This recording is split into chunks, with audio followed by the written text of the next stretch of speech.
Yep, you're live. The invocation. Heavenly Father, please help guide decisions today. Keep our minds bright and quick and make decisions. And also, please help us with some moisture for our county and our state. In your name we pray. Amen. Mr. Hill, will you lead us in the pledge? Pledge allegiance to the flag of America and to the republic for which it stands, under God, indivisible, with liberty and justice for all. Thank you.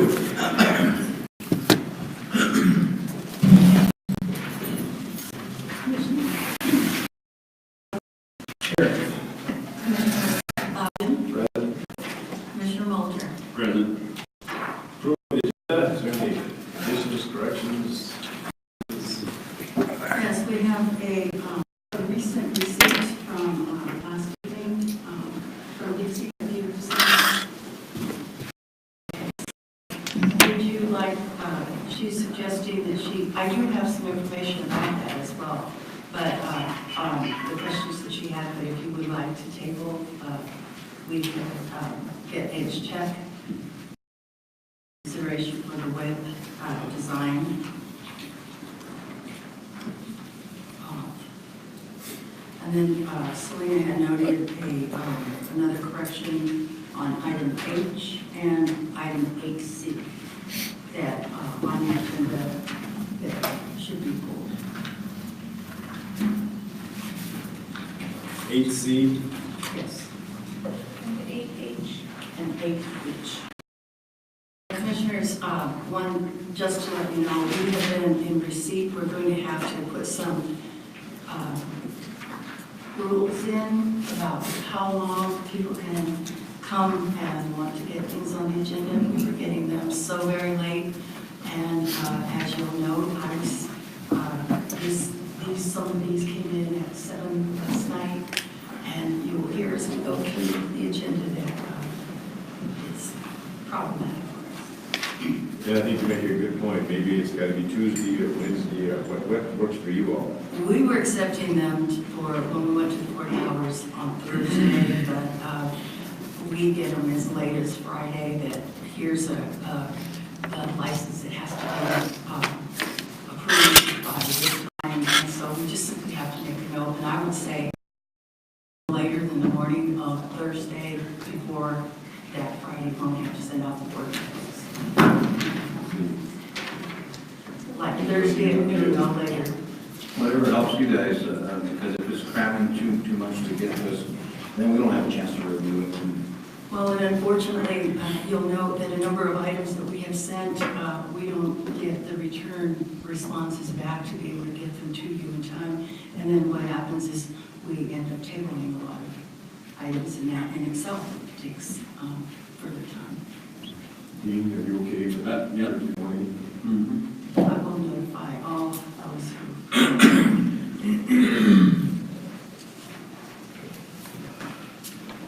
At noon. Maybe make an action item again for our next meeting, and we'll do that formally.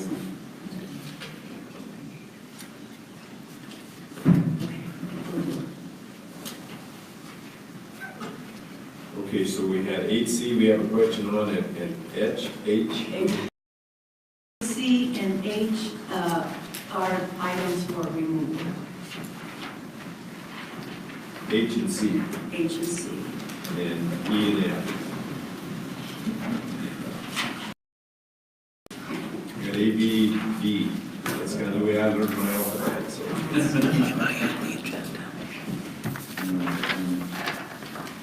it all changed?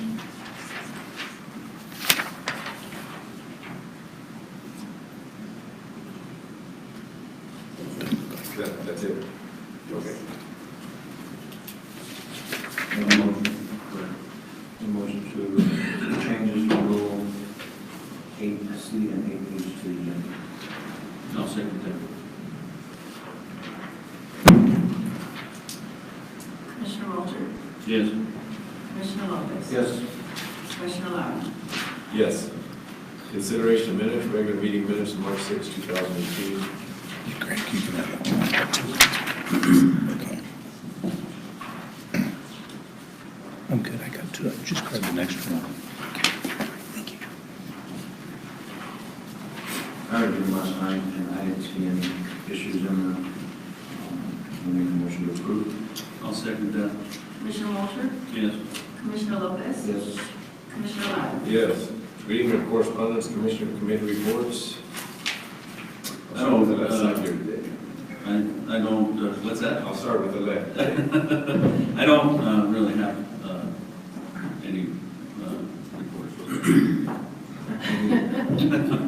We limit you to 3 minutes. All right, let me give this I devote all my time to Mr. Lopez because I know he has a big report. Last week, I attended the Southern Colorado Economic Development meeting in Pueblo. SCED is in turmoil at this time. Their executive director was terminated. They really haven't done a lot for economic development in this region for quite a number of years. They were thinking of disbanding and removing their status, but we still will have the ED that's going to be overseeing this place. So I recommended that we keep SCED going with hiring a professional consulting firm at a minimal basis until we do a job description and reorganize and have a target what SCED, what we want them as a group to help our communities do. And we went ahead and voted to go ahead and do that, exactly that. I have reached out to Caroline, I can't remember her last name, with the SBDC as of this morning, and I didn't hear back from her whether a consulting firm was found. They were supposed to have that done by last Friday, so I'm sure she's got that done. And then yesterday I attended our OPI meeting in La Junta, and we have 2 new loans that were pushed through. One for Los Angeles County in the amount of, I believe, $85,000, and one in La Junta for $75,000. And there's now $45,000 available on a revolving fund that would not be just for OPI, for as far as the parameters of OPI, which means you have to have so many jobs that when you get the money. This would be for construction loans, for any small businesses, and the parameters are lifted. So there's $45,000 if you know anybody wants to come in and do some sort of construction loan on their property, their businesses, that is available as well. And that's all I got. Okay, thank you. That's very enlightening. 22 jobs are going to be created with the loan, summer jobs for 6 months for Los Angeles County. And did you know that was the second one this year? That is our second loan for Los Angeles County. I don't have anything. Public comment, Gary Hill.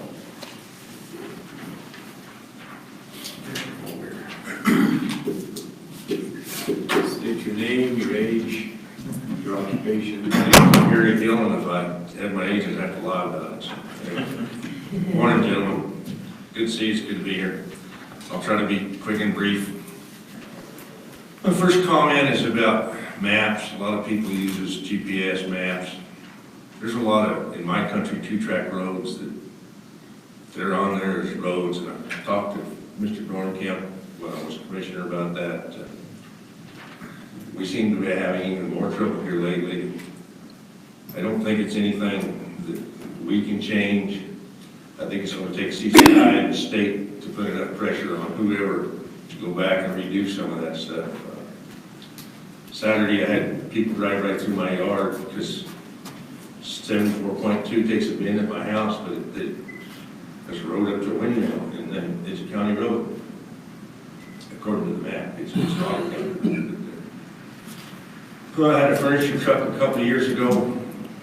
Took a shortcut on one of them roads in a bobtail and crossed the way, got high center. Those 2 guys, they walked about 15 miles as a crow flies. I believe they ended up in the hospital with dehydration, heat prostration, a lot of prick repair in that country, and I think they were pretty sore-footed. They had tennis shoes on. Last summer, I had a young couple drive in my yard, and I'm 9 miles off the highway. Where's the gas station? You know, there's some stuff that's not right, and I did talk to Phil again Saturday, and he's well aware of all the problems. So I don't think it's anything that we're big enough to change. It's going to take the state or somebody to get out. The other one thing I wanted to bring up, and I wanted to bring this up a couple of years ago. I didn't do it while I was commissioner because it seemed selfish. I think right now is a good time. It would affect nobody that's sitting here. It's term limits for commissioners. And the reason I'd like to see that on the ballot, in my 9 years, 6, 7, 8 months sitting there, I watch people around the state who are long-sitting commissioners. They get appointed in committees. A lot of influence around the state. Otero County, I think, was commissioner, had a guy that retired after 30 years.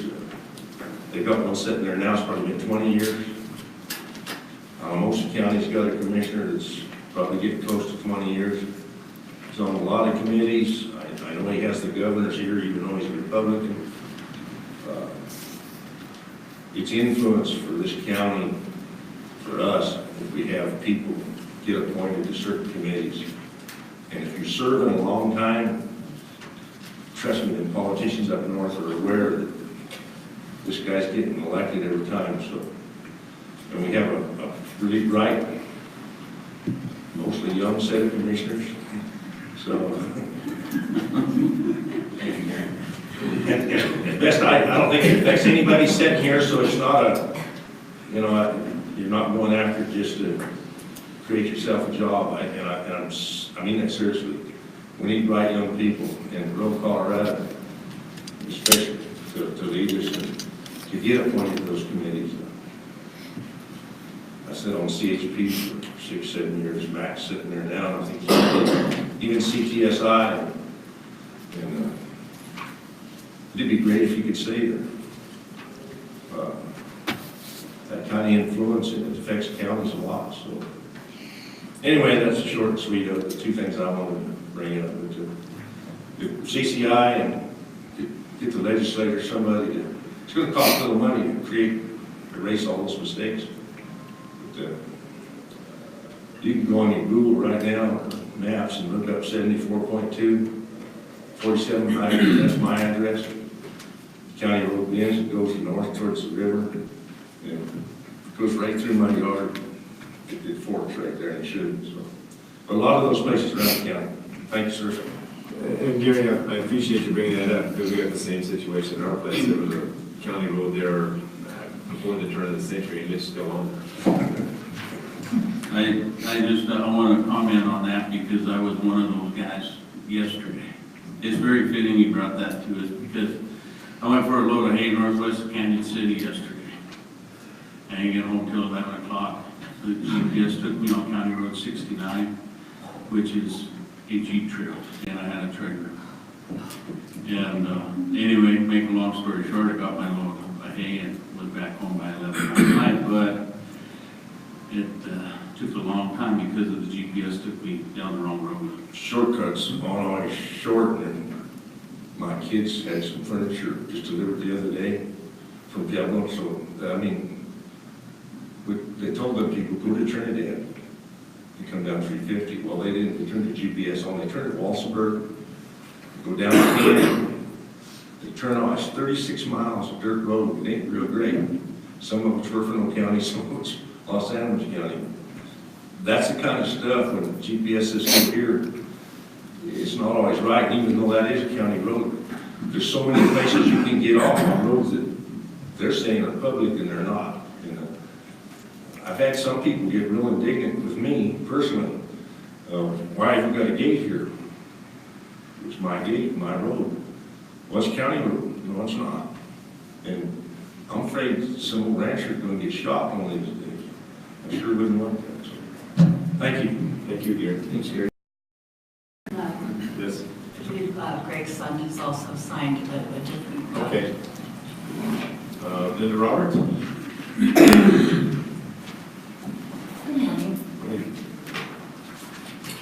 think it was about 18 months, I was here for the first time to bring up the illegal marijuana grows in Los Angeles County, especially the ones around my area. I know that in the last 18 months there have been a number of things that have been on your minds, and I appreciate all the good things that I see happening in the county. However, when I watch the news at night and I hear about all of these illegal grows in counties around us being out of business, and I hear nothing about our county, it makes me wonder if there has been any progress at all made on what we can do.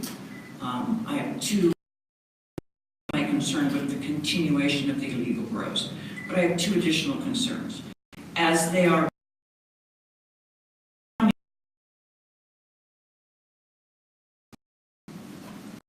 Los Angeles County. Another thing that is a bigger concern, I think, for all drought. I have ranchers up there who are telling me they don't know if they're going to have water to irrigate to grow hay, and yet we grows, and you know how much water it takes to grow their own well, or if they're buying it from Aguilar or Trinidad or Pueblo or there's water that needs to be saved for residents and farmers. What we're doing, we have a new sheriff. Perhaps we can get some in shutting these illegal grows down. Any update? No, what you see, what we get, and hopefully we can corner on this and get some things done. But I do.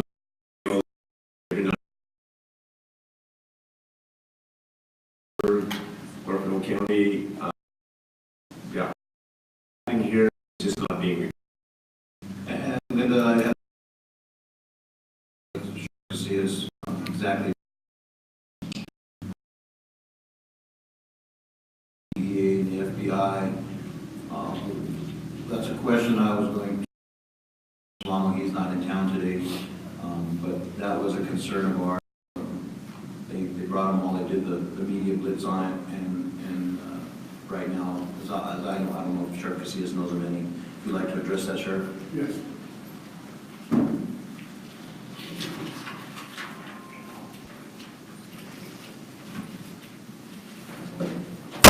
Morning, gentlemen, ladies, people that attend the meeting here. We are working real close. We have been for the last 6-7 months with the regulatory board from Denver, and trying to see how we can regulate some of these grows. The problem that we face is under the law, we have no right to go on somebody's property because somebody tells us they have an illegal grow. They may have a state license to grow as a caregiver. I'm trying to work with Gary Topping, who's the planning office, and gives out permits for buildings that are built to see if any of those that he has gotten to build some of these greenhouses, because we have to get a permit for that. So it gives us the right to get on that property by him being with us to go up there and check to see if he has obtained a permit to build that greenhouse. Other than that, if they become a caregiver, they have a right under state law to be a provider for a certain number of people and have a certain number of plants. That's what we're looking at. And under the law, we don't have necessarily the right to just go on their property to check out like we do for, we get a call for welfare checks and like that. Marijuana is a little different because the laws were changed to protect the marijuana people. And I'm sorry, but that's the way it is. Even when I ran for the Senate, they asked me, what's your views about marijuana? I said, what difference does it make what I want? You people voted for it, and it's here. We have to learn how we be able to address it, how we adjust ourselves to living with marijuana in Colorado. It's not going to go away. It's here. It's going to be here for a long time. Hemp's probably going to come in here too, but we're still trying to work on how we can get some of these places that we can view. There's 4 of them that we have listed that we're targeting to get up there on their property, how we can get into there. Matter of fact, I even went as far as a friend of mine who has a drone to go up there and fly it to see what's on that property, because some of them are way off from the county road. And if they see us on the 4-wheeler, they know where we're going up there for it. I said, there are just so many avenues that we have to touch before we can just go up there and take them down. The ones that Aguilar and Pueblo have taken down, those were illegal grows by other,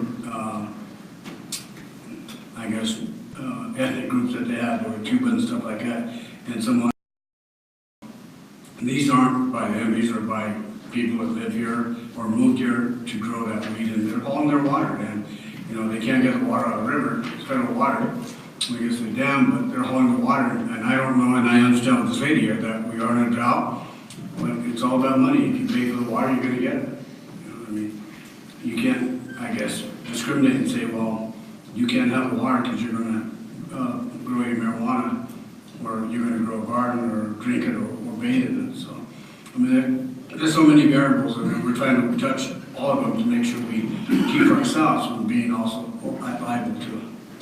So, I guess what I'm hearing you say is if we have a complaint from a resident, and they call in and they say there might be an illegal grow, a huge facility built, be a good red flag for Mr. Tobby and you to get together and Yes, and we proceed. go, and we can only go to see if they're in compliance before we can say they're illegal. If they have a license to grow, we have to find out if they're in compliance, if they have that card to grow. And there are, I'm not gonna say I know for a fact, but I've been told that there are some that are caregivers that they're growing. But you don't need a 40 by 40 greenhouse to grow 18 plants. So I'm sure there are some illegal grows in our county. I won't say there isn't. There is. It's how we are able to get onto that property to investigate the compliances of it, and then have Brian Osteros, the chief regulatory board that I talked to out of Denver, and he was trying to come down here a couple of months ago, but some things came up, so he couldn't make it. So, but we are working on it. It's, like I said, it's a red flag. Trying to find out as much information. I've left a few messages for Mr. Tobby, but I know he's busy too, to get back so we can give him a list of people to see if they come in to get permits in those areas. And two of them that I did check out, they're not owned by people here in the city. Two are owned by Denver, one's owned out of a company out of Fulton. I went and got the assessors and treasurer's report on that property. How much truth is there to what I heard? Are you guys trying to establish a joint task force with Buffalo County on these kind of situations? We're working with Buffalo County, and I have with Pueblo County and also Lahana and Lamar. We were part of a joint task force with Lamar, Lahana, and those counties down there in our region. But then people resigned and left and quit and went to other jobs. So we're trying to put that back in place. And we also have one that I'm working with New Mexico that we had before. As it comes back both ways from New Mexico into our state, or from our state into New Mexico. And it's just not marijuana. You know, there's other drugs that are coming in. But if anybody has any location, something like that, you know, we need the location, the address, the county road, or where it's at, or development that it might be on. And I've also talked to some of the developers because they have a different covenant. They're allowed on their developments, what they grow, what they don't grow, or leasing, or whatever it is. So we have to look at that too. So what I'm hearing you saying is that if there's and Carrie, you're part of this conversation, that if we get a permit, put something up, then that gives you a red flag, or that gives you, what if they're not getting permits at all? What if they're not? Well, that's the reason we have Terry with it, because he has a right to go on the property to see if they got a permit for that building they put up. When the building that is On a about, microphone. When the building that is about 2 lots away from me was built 2 years ago, it is 40 by 100 feet. It is obvious that it is a grow. They did not have a permit. We notified, the county came out, they fined them for not having a permit, and they told the person who came out they were going to grow marijuana. So, I'm sorry, Sheriff. Well, that's first for me. Well, I know, but I'm saying I have a history of 2 years. If they are shutting grows down in other counties, I cannot imagine they don't already have all of the information necessary to be able to do that. Why are we starting over trying to get the information that they already have? That doesn't make sense to me. I agree with that, ma'am. I wasn't aware of that particular incident that you already said that they were. We have- Fined. Okay, and you've been looking at addresses. The people that own that live in Texas. As I said, they're not. The people that own the one where Solid Pitches used to have DoubleTree are from Miami. You can't believe that it has taken 2 years to figure out that we gotta figure out what we need to do? Is there a, I'm sorry, is there a yes. statewide registry on people that have medical cards that we Yes. can access? Yes. No, well, you can access it, but you don't get names. But they are supposed to register if they are caregivers. If they do not register, then you have a right to go out and question what they're growing. And what is it now? You can't have more than 99 plants. What do you need, a 40 by 100 foot? And the sheriff's department has been out there 3 times, and nothing has been done. I'm sorry, but I'm a little irritated that we are 2 years into this and we're fixing to figure out what we need to do. Excuse me.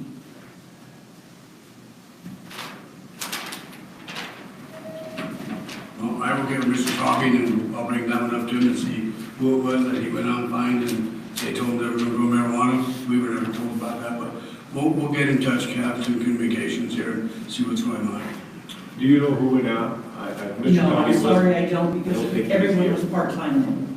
Okay, that would have been You know, Mr. Robbins. Yeah, it was. Yeah, 'cause we didn't have Terry then. Yeah, so, Is there some way we could maybe have a work session with law enforcement and board and maybe we can address this and brainstorm and maybe see which way we can help you and That's fine. your agency as well for our community? And I think I'd like to, I don't know if that's a legal thing to do for us, but if you can at least brainstorm so we can communicate back to our residents what the sheriff's office is planning. That'd be fine. Would that help you? well, absolutely, absolutely, at least I would know someone's doing something.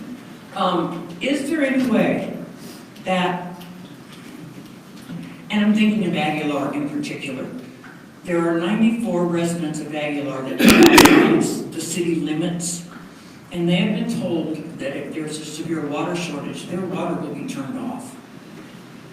They don't have cisterns. I addressed that with your mayor last year. Can it be limited on Well, how they much are, there's? they are their own municipality, so that would have to go through their own. Okay, so they have to, but they could limit the water that's sold individually. Yes. Okay, super, I'll talk to Mark. But you have to talk to Mark and then with their boards. Thank you. Thank you, Linda. Jennifer Sanchez McDonald. You here? Oh, yes, okay. And she's got residence.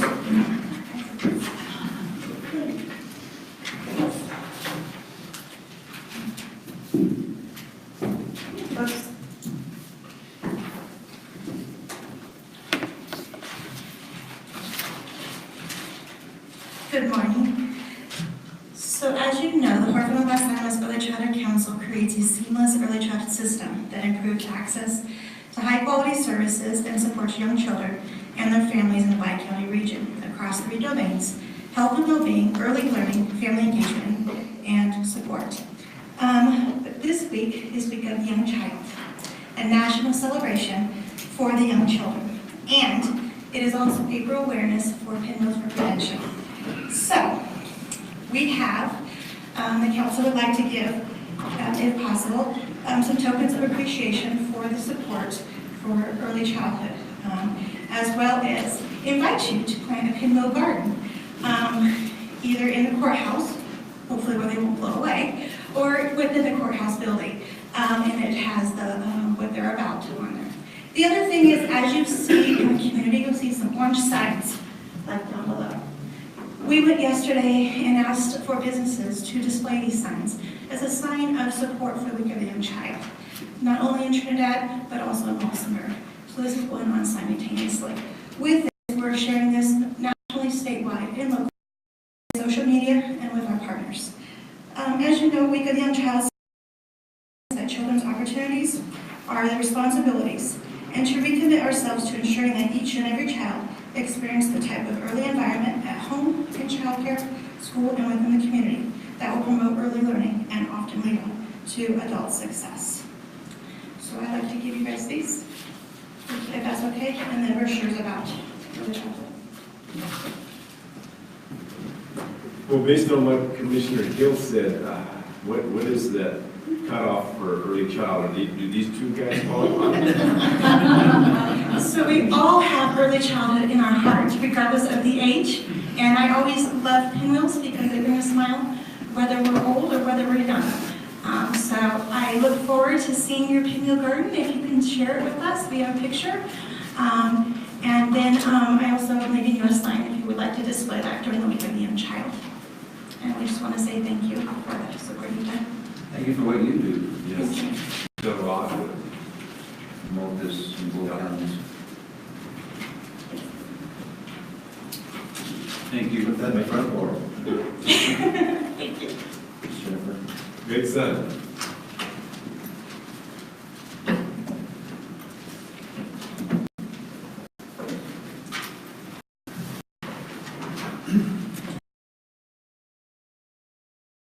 Go to asking for a letter of support for the GOCO grant for the ultimate purchase of the Crazy French Ranch.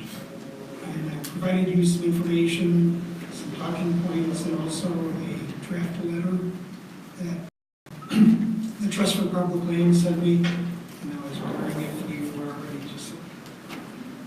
to. I have a couple of questions. I do have the same questions. Okay. Is this going to be a state deal, a city deal? Is it going off the tax rolls? What happens to that 19,000 acres? It's going to be a combination of whatever it takes them to purchase this property. The Trust for Public Lands has the resources to buy the entire piece of property. However, they don't own land long-term. The Nature Conservancy, I think, owns land a lot longer. The longest that the Trust for Public Lands said that they own land is 8 years. So from the time they acquire it to that 8-year period, they're looking for investors to help buy off that land. And it doesn't, when they do that, it involves conservation easements. Well, one of the concerns I've had on a lot of this, when we take off the tax rolls, the schools take it in the chin, and also the special districts, the fire district. So if you take 21,000 acres out of that, goes off the tax roll, Fishers Peak Fire District loses a lot of revenue. And we've got to be able to make those school districts and those fire districts in any special district whole. We can't just keep taking money away from that, and then when there's a fire or something, you say, well, guys, you gotta come put this fire out. Well, you know what? We don't have as much money as we used to. So until and I'm speaking personally, before I can sign any letter, we're gonna make every special district and every school district whole from the very beginning. If you recall, I did look this up, and the total taxes paid on that $19,200 is $4,200 a year. So that's not an unreachable amount. I think there was a lot of concern that it was quite a bit more than that. But given the type of development that's on it, which is none, it has a fairly low tax obligation. I don't think that that would be any trouble meeting that $4,200. In fact, we are looking at the potential for a little bit of development up there, like a trailhead, those kind of things. So there would be potential for a little bit of retail and possibly actually more income than the $4,200 produces today. The Nature Conservancy has a history of paying property taxes. They do that in a lot of different states. So I don't think that is really Well, as I say, I'm not gonna sign that until I have something written down that says that everybody's gonna be made whole on this, because it says $4,200, yeah, that's not a lot of money. But when you're working on a shoestring budget anyway, and you take $4,200 away from them, that's a huge amount to a local fire district. Huge amount. So, and again, the roads that are gonna be put in there, are they gonna be county roads? Are they gonna be state roads? Who's gonna be responsible for those? These are questions that need to be answered before I can go forward. Okay. I don't look at this as being any type of improvement for county roads. These are going to be mostly trails. They're not vehicle roads to drive all over in there. I think that would, just based on the discussions we've had, that would destroy the whole purpose of buying it if you turned it into county roads all over the place. And the roads that are currently there now are maintained by the ranch itself. Is the city going to maintain those roads, or I think those are the roads that Mr. Lau was addressing, the roads that exist now to get from point A to point B along the ranch. Who's going to have to maintain those? Is it going to become county property or county roads? I don't know how we would take those over, Phil. I guess add them to our mapping and monies, but that hasn't been decided and that hasn't been talked about or discussed. I really think it's a good idea. I kind of like the whole idea behind this scheme, but there's a lot of particulars that haven't been worked out between the entities and the community. That's the biggest concern we have, and I'm sure a lot of residents might have some questions as well. Okay. Like I said, I can't imagine why any of these would turn into county roads. I've been on them. They're marginal, if you even would call them roads. And no When you offense. start getting used a lot, then somebody's going to be demanding that we do this, we do that, we do something else. And I don't want to get it to the point where we've got roads to take care of up there, and all of a sudden, we've got roads out east or west that need some help, but people are screaming about these roads up here. I can't drive on these roads. We need these widened. We need more gravel. We need this. That sort of stuff, in my mind, has to be talked about before, because if we let it go, then pretty soon it just keeps getting bigger and bigger, and everybody that was involved in the beginning is gone, and all of a sudden we've got this thing, this financial burden on the county that I want to make sure we have that addressed before we go forward. Okay, I can get that reassurance. My concerns are, I think, I'm for recreation. Bike path trail is I'm very passionate about, and clean recreation. My concern also is fire districts and school districts, like Max said, when you're running on a shoestring budget anyway. You take a little bit of money away, it's a huge amount. The other concern I have also, and I have the same concerns in developments, is hunting. For the most part, mountain lions seek these developments as refuges for themselves, refuge. And I think we need to figure out a happy medium where we have recreation, biking and hiking and stuff, but we also need to find a way to where we can work with the Division of Wildlife, or work with the Division of Wildlife, and somehow where there's still access to hunt that land, because it needs to happen. And so those are concerns on that. I absolutely agree with you on the wildlife matter, because managing the herd, so to speak, is extremely important. I've seen what happens to primarily deer, but I've seen what happens when they run out of food and they eat everything 7 feet off the ground and then they die. I've been to some of those deer yards and it's not a pretty experience. And if you don't manage the herd, bad things happen. And that would be a plan to, if possible, coordinate with Parks and Wildlife to manage the herd up there. We need wildlife management, we need people who understand hunting rights. My guess is it would probably have to be shut down to public access for the period of whatever hunting season is, because those don't compete well. The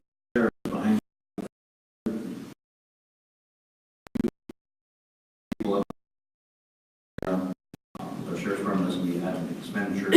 Those are things that have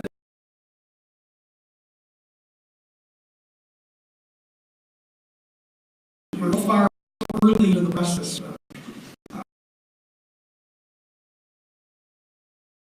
With a razor like less than a week ago.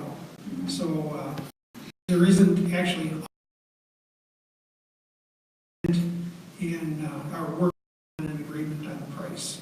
Well, in my opinion, for me, if all of this stuff gets worked out and all of it's in black and white laid out, then I'm glad to give you a letter of recommendation or approval or our blessing on it. But until those things are done and I see them in black and white, it's hard for me as Matt to guess and what ifs and maybe this is going to happen, because we have a responsibility to the citizens of this county, not just the city of Trinidad, but the entire county, our school districts, our fire districts, our sheriff's departments, our church and rescue teams, to have all this in place for them so everybody's protected.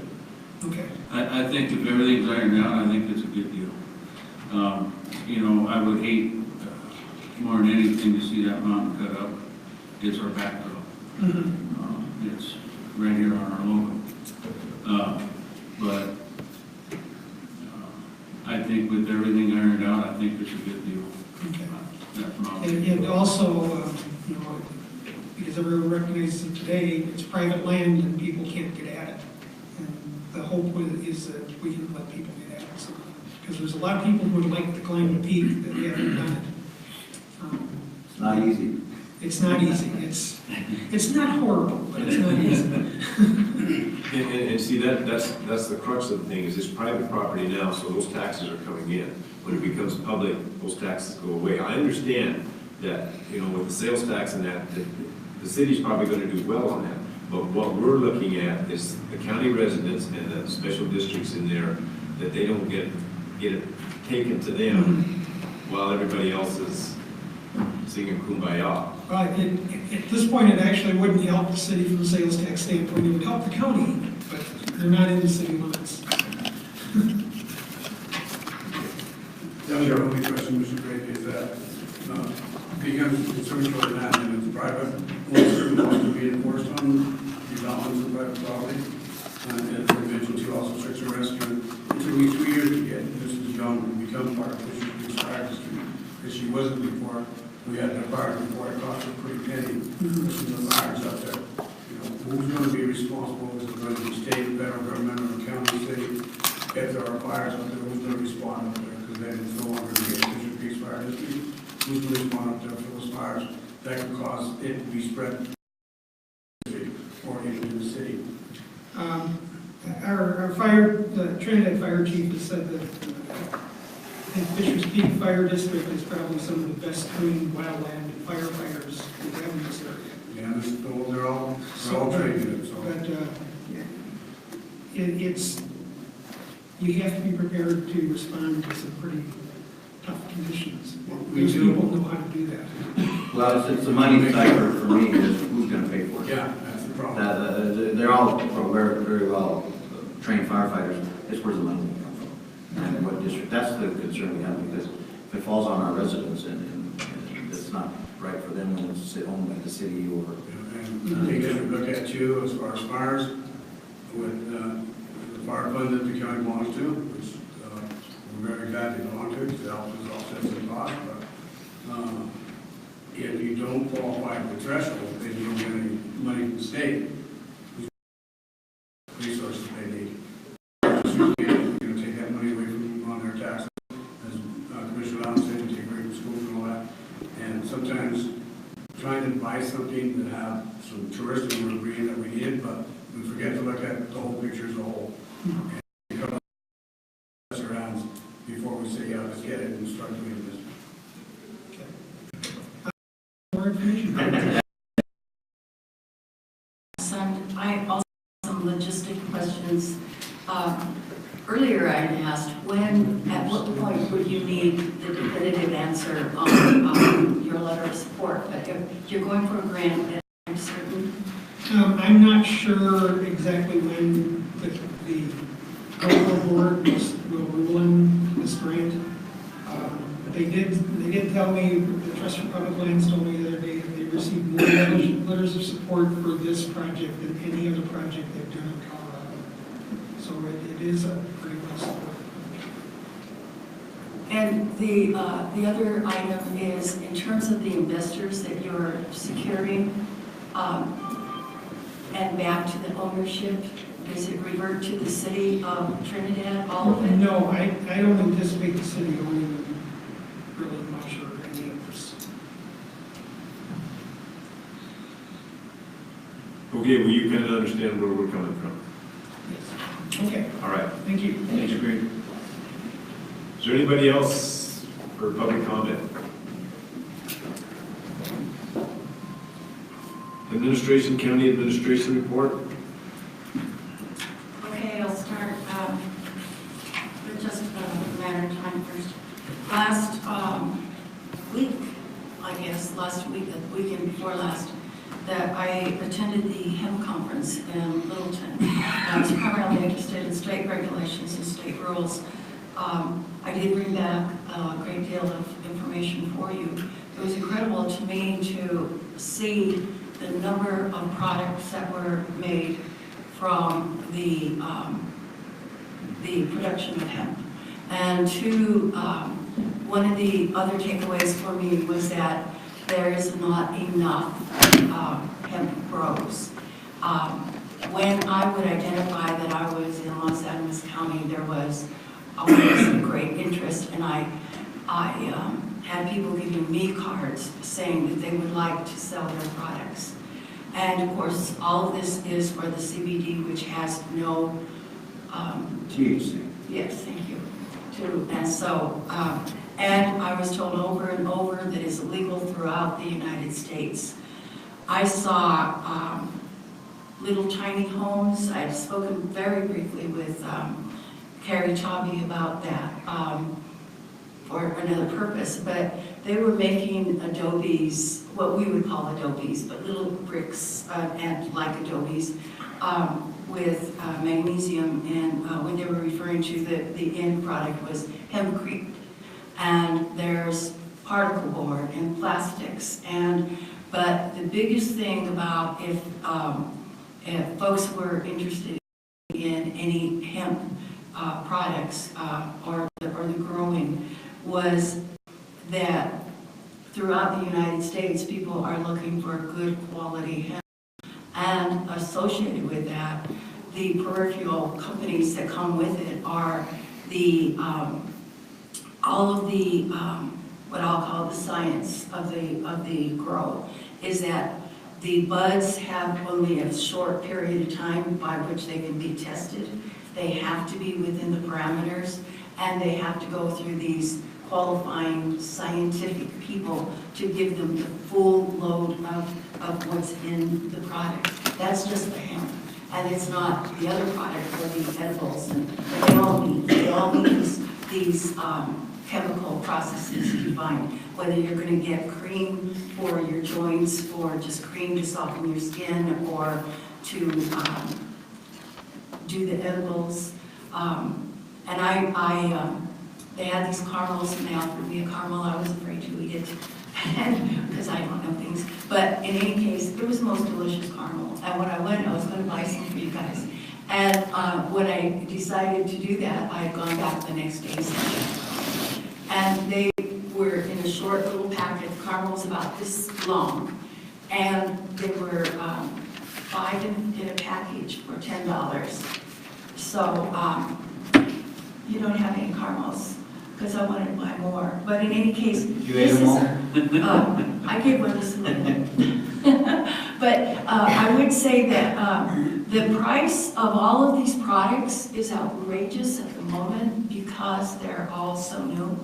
But I would, for people who are interested, they were bringing me from like Restore Care Services that if you want, we would love to have a retail office. We would love to sell this.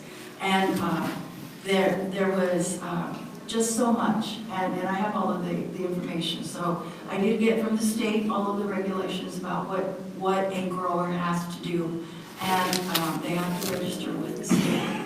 And accordingly, in the event that the county is interested in going that route, then there were other aspects. But for homeowners or landowners, the hemp product they can have up to 3 grows per year. and that's in the north. So anyway, there's a lot of possibilities that exist there. The other thing I'd like to report on, separate from that, is I received yesterday this signed House bill from a number of things, but there's a Medicaid eligibility for detained individuals that is going to throughout the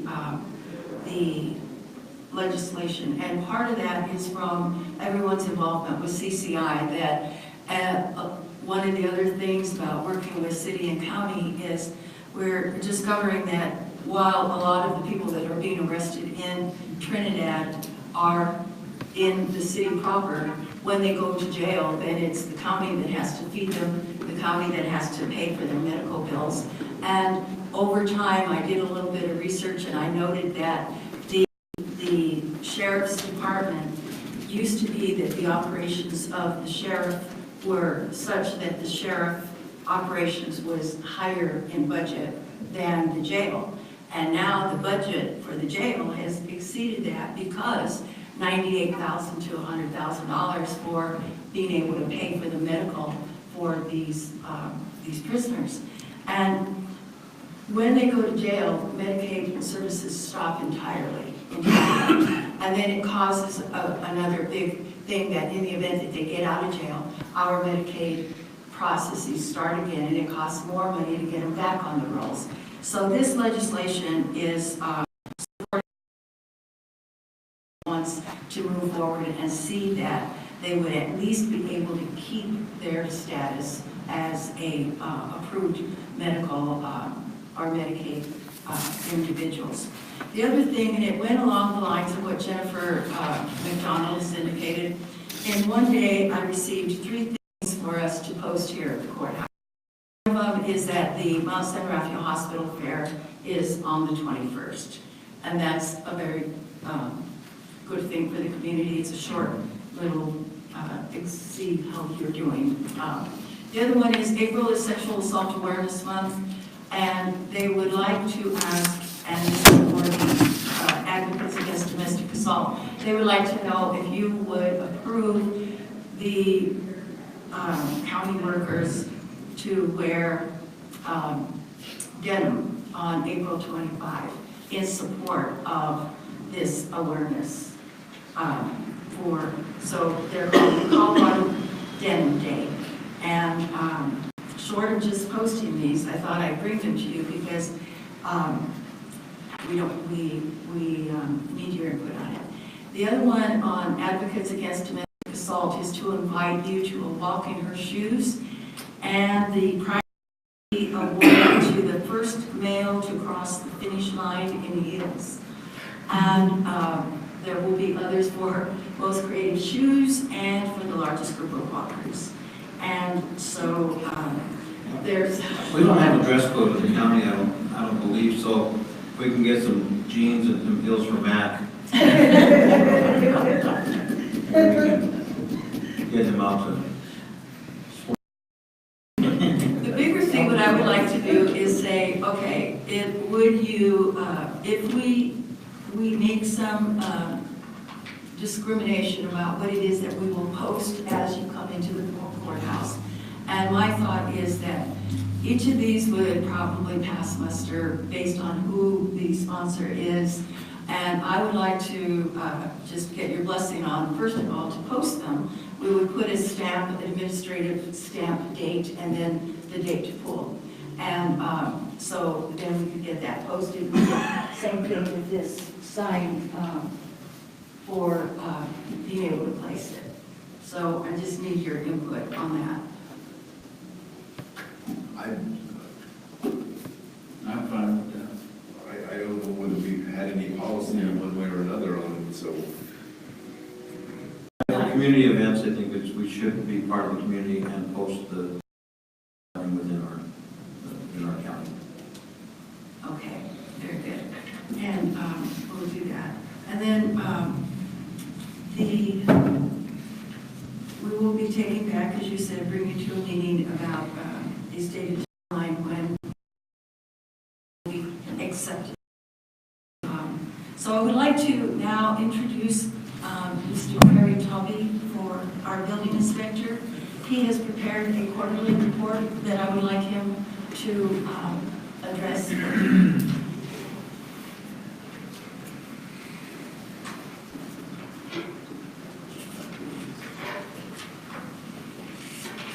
Hot seat.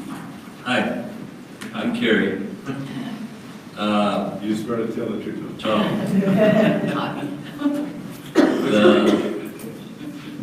one of the things I wanted to bring up, and since you guys jumped into it in here, the tiny homes. I've done a little bit of research. I've been to a manufactured housing program meeting. Tiny homes are not manufactured houses. They're not recognized by the federal government, by HUD. Somebody over there somewhere makes this thing that's ready to go house and somebody over here buys it and plants it on their land and they got a tiny house. Well, we don't know who built it or what codes it was built under. And one of the things that really struck me at that meeting was in 2001, they put into the manufactured housing code and went into the international code. They had to have carbon monoxide detectors in every home. That came into the codes because 3 families died from carbon monoxide from a water heater. So it was at that meeting, at the manufactured housing meeting. Well, how long are we going to let people bring tiny houses that were built to whatever code that we don't know about that hasn't been looked at? Are we going to wait until somebody dies in one of these things before we address it in the manufactured housing code or in the international code? So we went through this years ago where they had one of these houses came. I researched it out.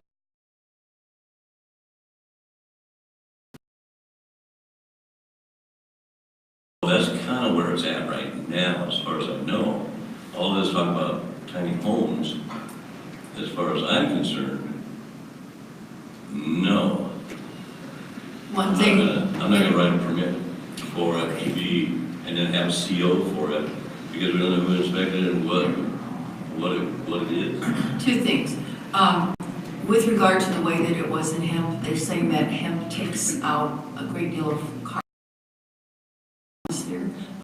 Aside from that, I think I'm in agreement with you, but if the home is already planted or in place, then what do we do? We had this situation came up with the clerk because they didn't know how to tax it. So you can go back, it's probably been 2 years ago, and we had a pretty lengthy discussion because they were trying to decide what is it, same as you, what is it? Is it a mobile home? How do we tax it? So we had some discussion on that, and as I say, go back a couple of years, and because they came to us and said, we don't know what to do. You lost me here. What's this have to do with him? No, the hemp was really pushing these tiny homes up there at there was. They're making the hempcrete, the concrete. Oh, made out of it. Yeah. Yes, Blocks. Like block. yes. Okay. Well, I'm all for alternative construction. We have styrofoam, we put concrete in.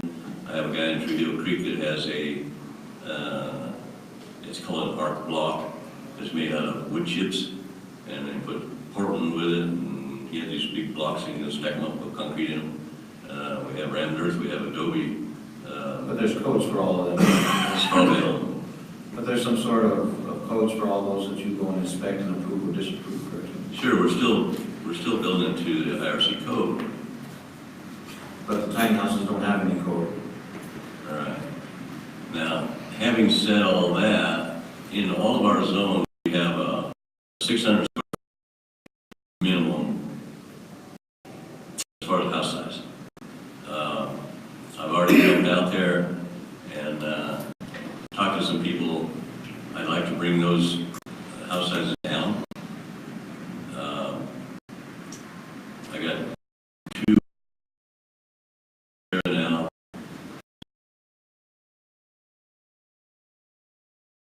foot by 40 foot, 320 square feet, on top of a full walkout basement. So we got to 320 square feet. Say we want to put a storage container on a crawl space. Now it's only 320 square feet. I think we can go there, but it has to be modified and created on site under the IRC code. It can't be created over in somewhere. Oh, we have this house. Well, now we're back to the tiny home thing that we looked at, you know.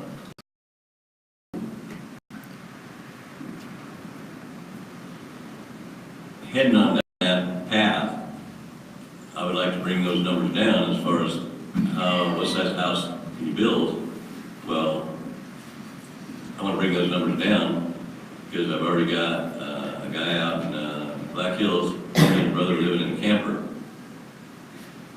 I'd like to get these people out of those campers and RVs.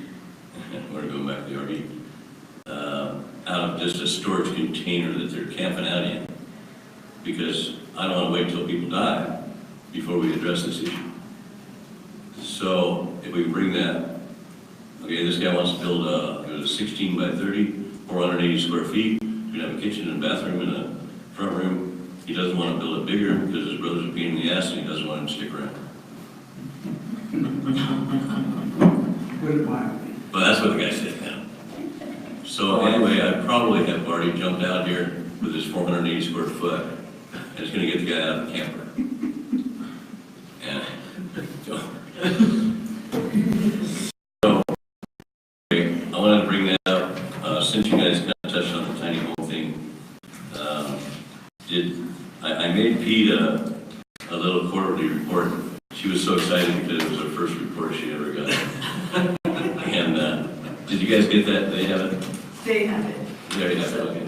please. Well, I wasted paper. What do you propose, what are you want to go down? 320s? I think it's probably, and There's a lot of people are doing, taking the container. storage containers and Yeah. they're actually stacking them Yeah, put them together. and making apartment complexes out. I don't want to build somewhere else. If we're gonna make a storage container home, I'm gonna do it right here. We cut the holes out, put the windows, the correct windows, correct insulation, roof, foundation, and it's gonna be a house. Yeah. Not gonna be a storage container anymore. I've said to people, you know, this is kind of crazy. Why do you want to buy this thing, ship it over here? You know, all that time went by, you could have just framed the 320 square foot house, right? But people are really enamored with this storage container thing, and I think there are people that have some. So Well, you could buy one for $3,000. yeah. How much are they? They're like $3,000. Yeah. Seriously. $3,000 to $5,000, you can have a storage container. And I think what they're believing, if they're strong enough and stout enough to come across the ocean and not allow anything to get inside. They want it to be done here, not like a I tiny think you home. can do that with Pete, but probably with some input from. I agree with you. By not being able to access or building these homes themselves, so. Mhm. Looked over by an attorney and address it down with that. That's all I think we should approach it. And I think we put the 600 feet in a couple of years ago. I mean, that was what we kind of came up with. Oh, it's been there for, when I was inspector before, that was the list, you know, the. But I know 600 feet came up and we, Oh, it came up, okay. yeah, And you stayed with the 600. I think so, but we got to go back and look. That's what's still on the sheet. There was one on Ranchette that was 680, and they got changed to 600. So I think it's 600 across the board right now. Just something I wanted to throw out there in the age of the tiny home to, I don't want to let people bring a tiny home in and then I'm going to say, okay, well, that's just an RV. We're not renting a permit on it at all. We're not looking at it at all. Well, it's an RV. Well, the post office isn't going to give them an address unless they have a CO. Well, they're not going to get a CO with an RV.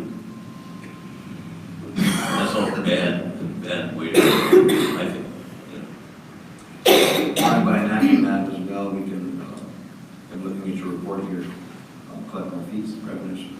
Pardon? As I'm looking here in your report, if we do that, we can collect more fees and revenues by having them get permitted. Yes, sir.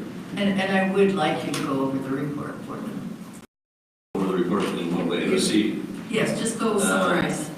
Let's see, right now, that's not on the report. I ended up at 21 started, some are in process, some are houses that I pulled files out and went out and found where people were still working on houses that got permitted before I got back. So anyway, but right now I got about 21. We had 38 permits in the first quarter that totaled up to $1,067,103 of value. That's values that we put on in order to come up with a permit fee, and I had $20,441 in collection. The court ended a writ 8 permits. Several of those are new houses. I tried to mark on this report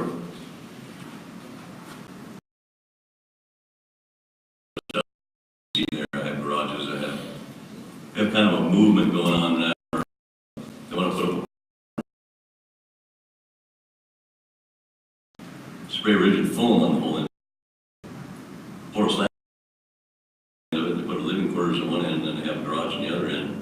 So it ends up becoming a house with a garage in one big building. Cheaper way to go.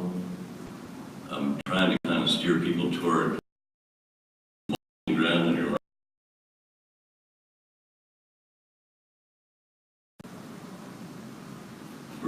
we've been kind of heading that way. In the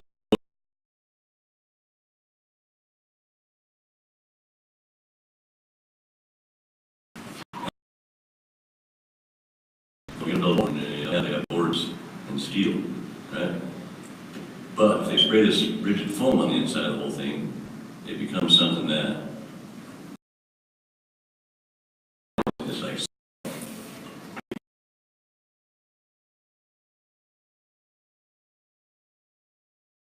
roll it, and I don't see anything wrong. They're permitted it. It's like any other house. And we value this house.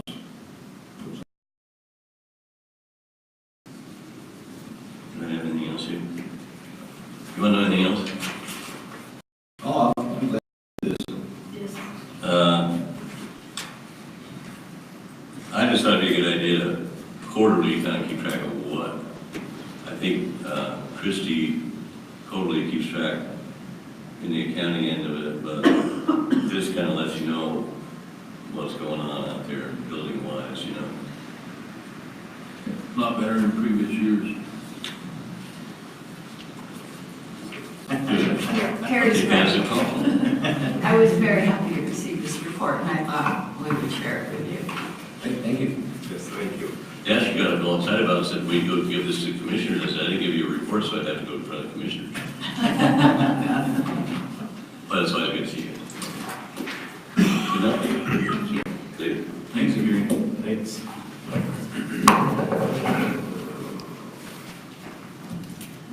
Road and Bridge Supervisor, you still here, Bill? Okay. Good morning, Commissioners. We're hauling gravel in the Branson area. Still short enough in the Seville area. That's all I've got. Pray for rain. Great room. Hallelujah.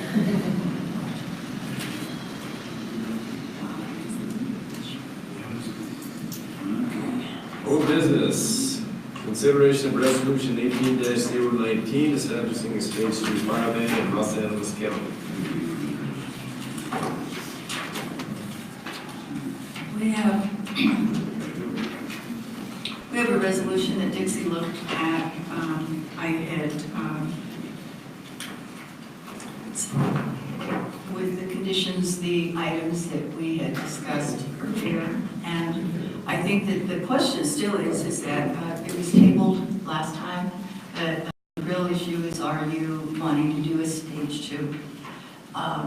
And the indication there is that the fire chiefs have all recommended it to the commission. Are you all, is there anything in here that we left out, or is there anything in here that we need to add? What is your, either one of you? I haven't seen We it. haven't seen it. Oh, yeah. Do you want me to read it? Or, Well, with that being said, what I'd like to do before it's read is just some minor changes, some date changes. Yeah. On the second to the last whereas on the, that needs to be changed to the,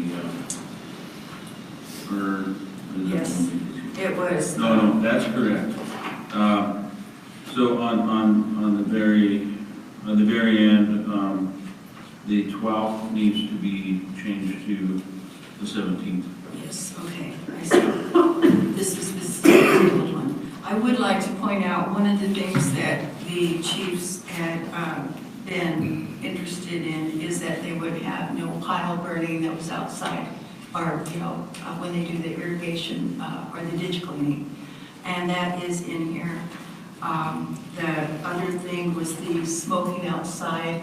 I believe they were saying 3 feet, and this one has 5 feet. No less than 5 feet in radius outdoors, where they have to sit in their cars and smoke. Well, what we'll do is let's go on to the next one, we'll let these two Okay. guys. Do you need another one? Sure. That'd be great.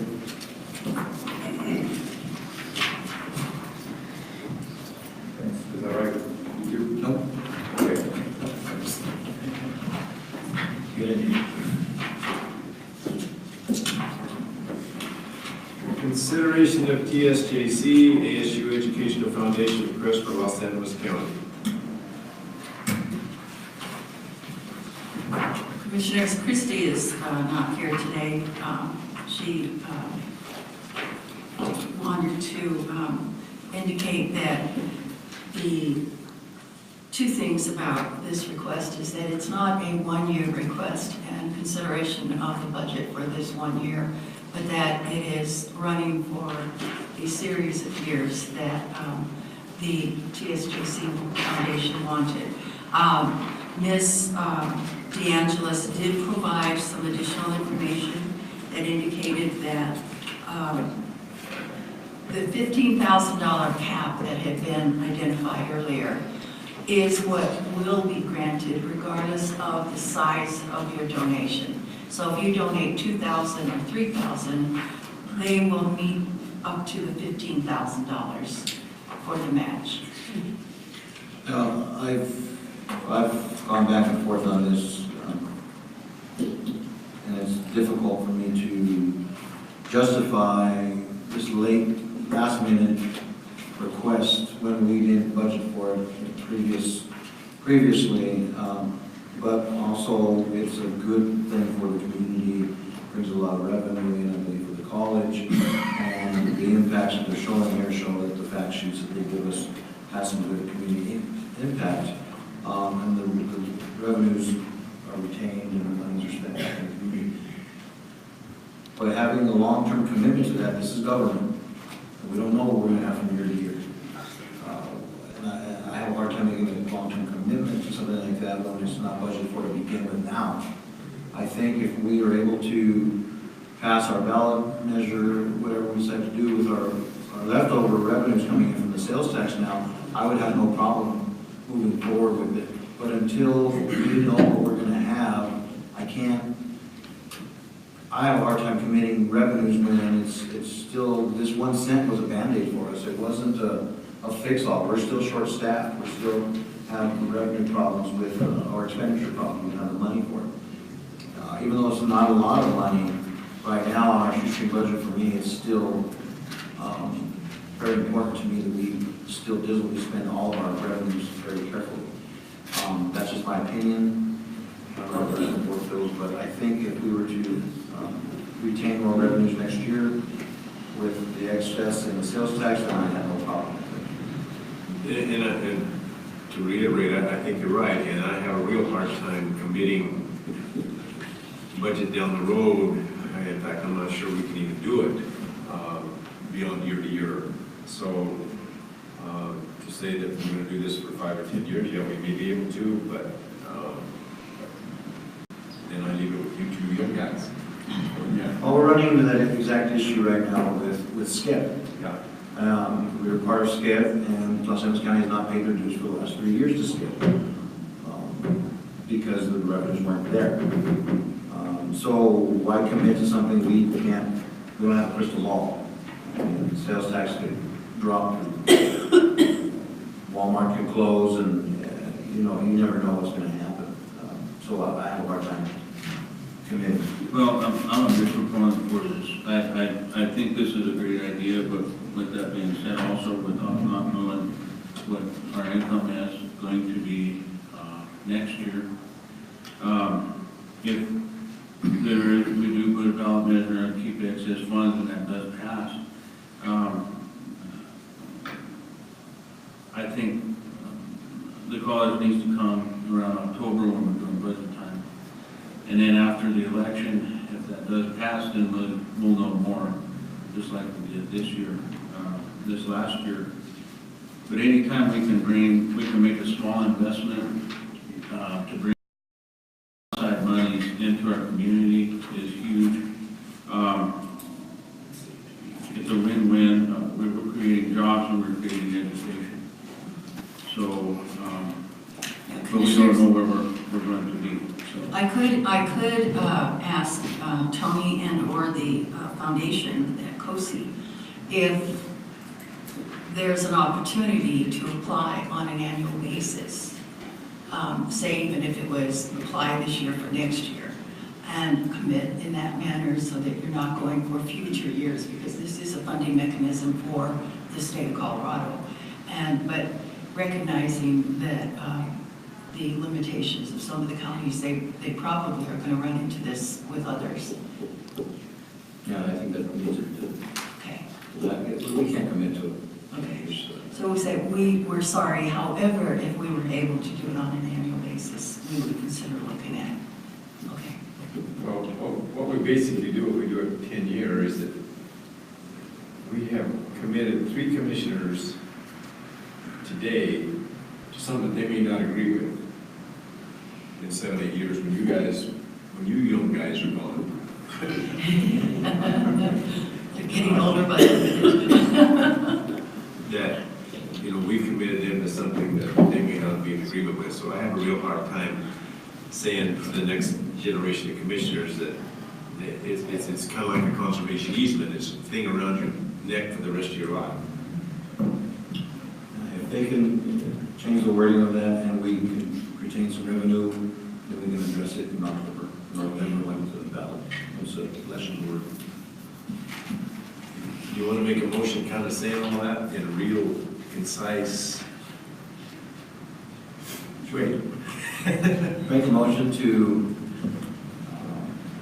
proceed with this in November after our ballot measure after the election, whether we know or not if the county will have revenue, and be able to commit to it on an annual basis instead of a long term.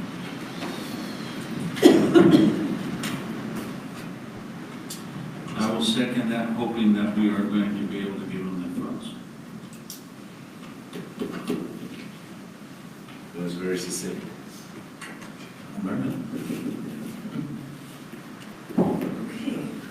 Commissioner Walter, Yes. Commissioner Lopez. Yes. Commissioner Lowry. Yes. Are you gentlemen ready, or? Yes. We'll go back to A, consideration of resolution 18-019, establishing a stage 2 fire ban in Los Angeles County. There were some changes we made on the resolution, excuse me, on the front page there, Pauline Stage Fire ban. We asked the word ban to be replaced with restriction rather than ban. Oh, okay. And, Where Mr. is that? On the front page, resolution of the support of Los Alamos County, Los Alamos, Colorado, upholding stage 2 fire ban, put restriction instead of ban. And it's in other places in the document. And then, replace it throughout? Yeah. yes, and then on item 1 under the resolution.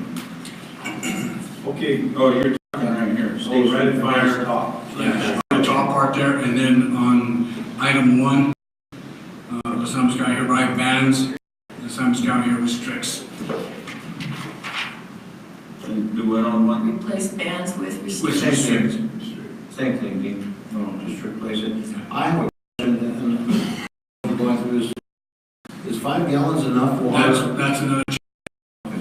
Okay, I want, on G, we have 200 gallons of water. I would like it to also include on combustible engines that there be 5 not a lot of water.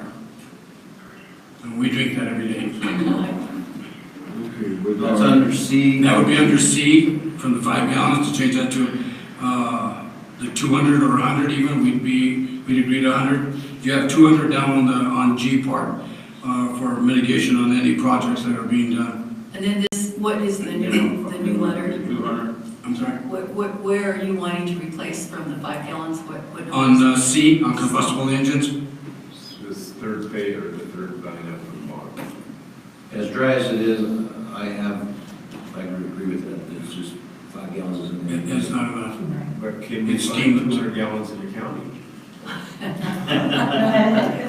We'll borrow some from the marijuana plants. The other one is on D, on smoking. We had requested that there be no allowance of smoking outside the house or in the car. Oh, No outside smoking. well, Dixie thought we couldn't make them stop smoking. Well, we can't, but we can put a restriction in We'd just like to see it indoors instead of out. outdoors. Okay. Stay indoors to smoke. Yes, or in your car. So, So we can smoke in the courthouse now. I'm not here, so I don't breathe it in. so you just wanted to say no smoking No, outdoor. outdoors? Because the city has an ordinance, they can smoke within 15 feet of the entrance to any business, so. And I think that's for the indoor smoking. Yeah, Smoking of tobacco. So how's it gonna read?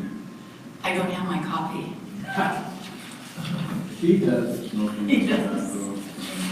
What? smoking of tobacco products or any other smoke products in an open combustible area has no less than 5 feet on there, but we would want it that smoking of tobacco would only be allowed indoors or in a car or a house. Okay, only Smoking tobacco products. indoors. There you go, Heath. Thank you. And where are we now? Indoor, I made some markings. Permitted indoors. Indoors,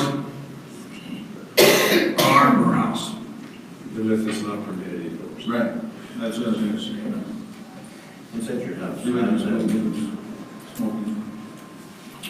You probably want to be careful that you put private residence instead, because they may think you're giving permission to smoke inside a public building.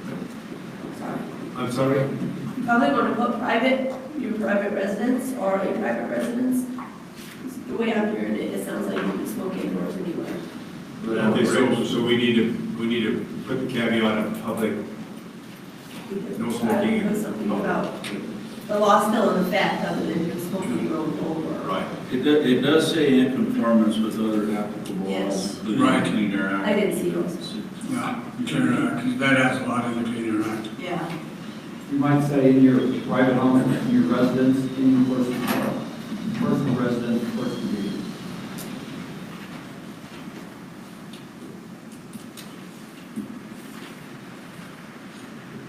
Yeah, I think the problem is when they throw the cigarette out of the car. Boy, that's done a lot. Yeah. You see that though? A lot. I try to run over. I always got. Well, it's because you're throwing a cigarette at the same time you're trying to swerve. Right, yeah. And that wouldn't be good, right? You see that every morning at the school bus stop. Yeah. The kids? The grandma. Smoking in the boys' room. Going out outside the door.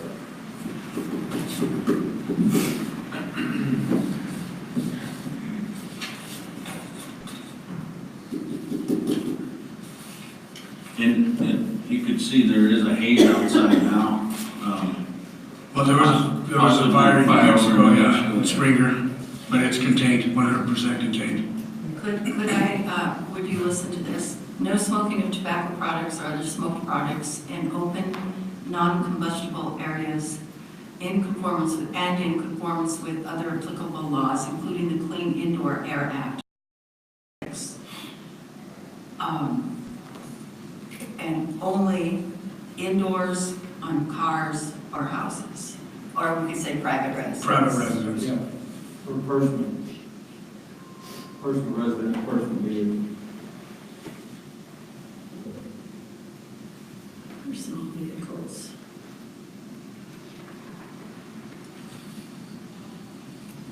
Then would, and include proper disposal of all butts and stuff. I don't even know if we need to say that. Should we want to say that? I believe it. Yeah, because like they mentioned, they just throw them out the windows. Yeah. Okay. Go to the movie picture show house tomorrow morning at about 7:15. Try to get 3 or 4 citations. Okay. Catch them. Is there a citation to drain teeth to go along with this if they do not? Only if it comes under the Cleaner Act. Or if it creates a fire? Yeah. And there's a witness to that. So they throw them in the asphalt. Just grass them, take out the store. Anything else? Other than the gallons that we change. And if the board can, we can get that. Which one? If you can get that done with the board signatures on that, and get that to me. I'm doing a radio announcement at 1:30 Oh, to okay. discuss the fire ban. Okay. Okay, she'll do it. Yes, we. Thank you. I had wanted to include the permit because I really liked the fact that all the fire chiefs use the same permit. But perhaps separately, not as part of the resolution, that each one will get together packets and have a complete piece. If that's necessary, we may not have to do that. And then also the list from that fire chief's book, AOP, so that it's nice and handy. If we're anticipating that we're going to have this many fires, that we would have something that would be an easy access for calling and getting all of the people notified at the same time, or relatively shorter time. Yeah, we can, with the fire chiefs association, we have that That's all. ourselves, Okay. and dispatch has a protocol. Okay. And then they're also requested when they have to call for mutual aid or whatever it is, and resources, we go to public dispatch. And And- also it's over. So maybe that's overkill. What I would like then is perhaps we would do that and make it available to all of you. And maybe not the permits, but you'll see what, and. I like to make them, we see it on the fridge. Now, I will, On the fridge.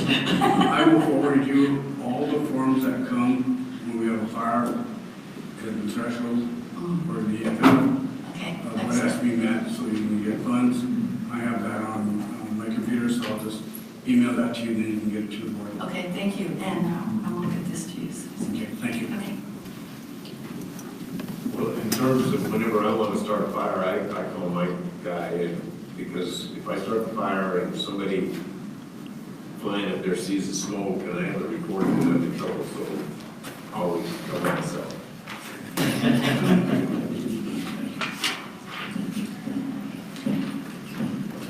Oh, Well, I guess. yeah, we need to read that resolution as amended. We got all the changes. I believe I do, and I will stop you if I don't, okay? Just So, interrupt her if she doesn't. yes. A resolution of the Board of County Commissioners of Los Alamos County, Colorado, upholding a stage 2 fire restriction within unincorporated Los Alamos County with no open fires and pending conditions to require added fire suppression resources during fire mitigation and large-scale construction activities.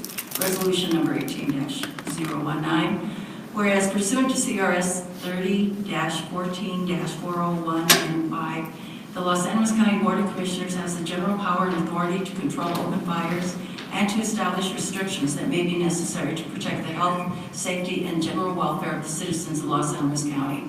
And whereas, due to successive years of drought conditions, Los Angeles County is markedly susceptible to wildfire incidents which are prone to occur in such dry conditions. And whereas, Los Angeles County has experienced lower than normal seasonal precipitation during preceding months, which has increased the threat of fire danger.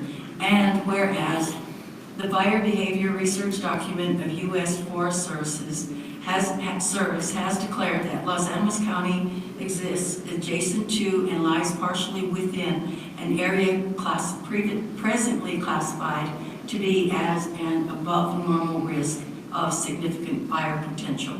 And whereas County Sheriff James Casillas, in his capacity as County Fire Warden, is authorized under provisions of CRS 30-10-512 and CRS 30-10-513 to assume forest and or prairie fire management. And whereas changing fire conditions require the restrictions be established and implemented as to mitigate as much as possible the threat of fire to the citizens of Los Angeles County. And whereas Los Angeles County Fire Chiefs Association voted unanimously to make a Stage 2 fire restriction recommendation to the Board of County Commissioners on March 30th, 2018. And whereas the Los Angeles County Board of Commissioners, based on a Stage 2 fire restriction with no open fire in an attempt to reduce the risk of forest and or prairie fire in Los Angeles County. Now therefore be it resolved by the Board of County Commissioners by Los Angeles County, Colorado. Los Angeles County hereby restricts all open fires within Los Angeles County, thereby establishing a formal Stage 2 fire restriction allowances subject to the prior written approval from Los Angeles County Fire Wardens or Authorized Fire Protection District. A.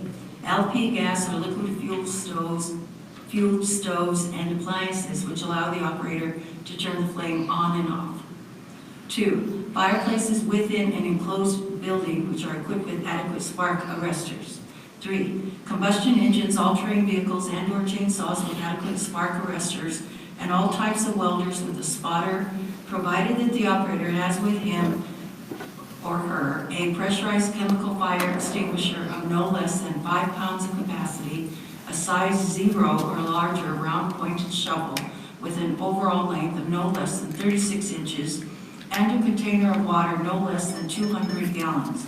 The use of combustion engines and chainsaw shovel. If we may, that 200 is actually not true in that paragraph. That stays 5? That was 100. 100. Oh, 100. Change the 5 gallons to 100.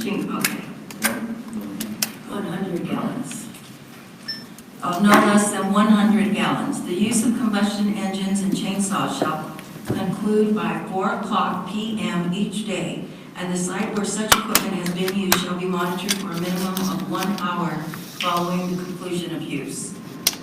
No smoking, D, no smoking of tobacco products or other smoke products in open combustible areas in conformance with other applicable laws, including the Clean Indoor Air Act of 2006. To include, only indoor personal vehicles or private residence, and to include proper disposal of all butts or stubs.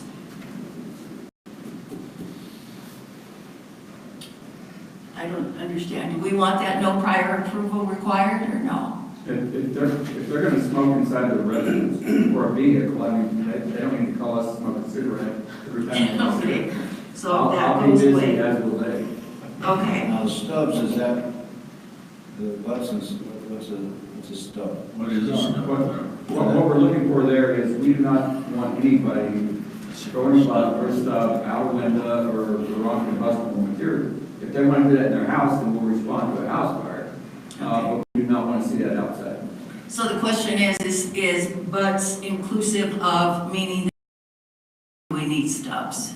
I have no idea. I know what a butt is. Is it a stub before a foot? or- Maybe the East Coast is different than Colorado. Let's just call it no, and proper disposal of all butts, period. Yes? Okay. Matt?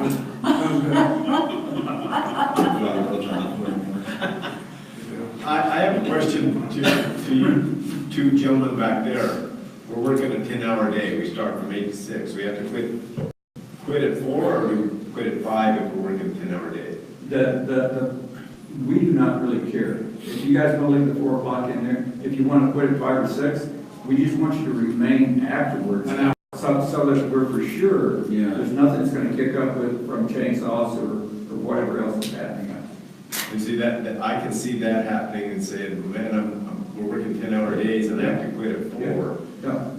If we just put in an hour prior to something like that. Maybe put work schedule. Yeah. So, so it needs an hour prior to quitting time each So, day. We do On not want scene. to restrict Right. anybody from making a living. So the use of combustion engines and chainsaws shall conclude, Shall conclude at close by, just by say 1 hour. each, shall conclude each day, shall conclude by close of business. An hour No. prior. No, you. No, because I'd rather cook firewood at 6 in the evening, actually, than the summer, So you want 1 hour? prior to quit time. Or after, yeah. How about this? Okay. 1 hour prior. 1 hour after Yeah, conclusion 1 hour of after. your workday. Oh, well, that's still in there on the bottom, but if it's shall conclude by, Basically, they're just wanting them to stay 1 hour after they quit. Yeah, whatever you you're don't doing. care Yeah, when whenever you you quit. quit. Okay. 1 hour after conclusion of your workday.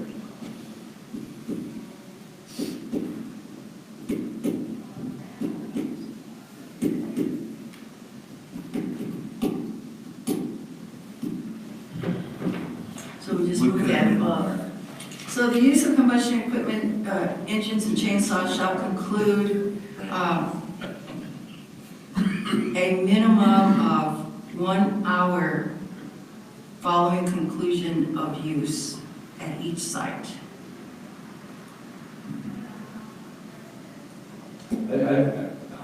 Could you read that again, because it didn't sound clear to me, guys. I'm not trying to be picky, but Okay. I want Now, please everybody do to understand. The use of combustion engines and chainsaws shall conclude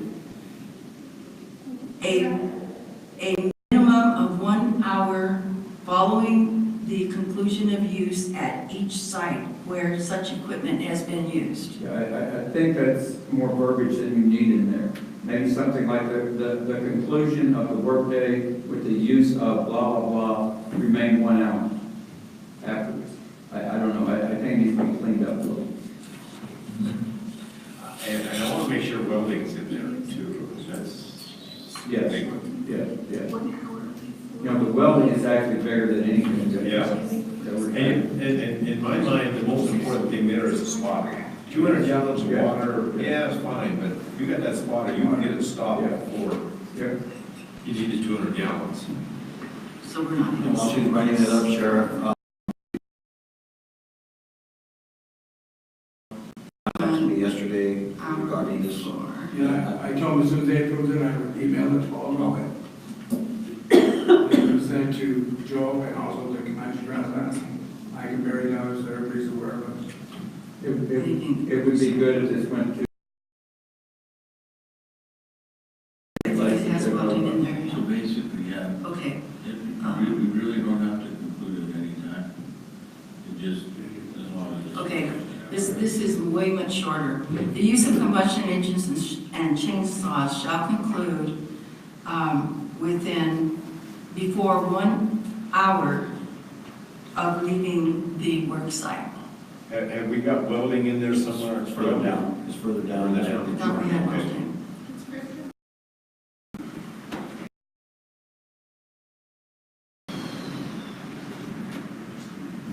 It was in the same paragraph. Was it? We need to include housing. Right here on item C, all types of welders with a spotter provided that the operator has within the pressurized chemicals. On item C. Yeah. Is that okay?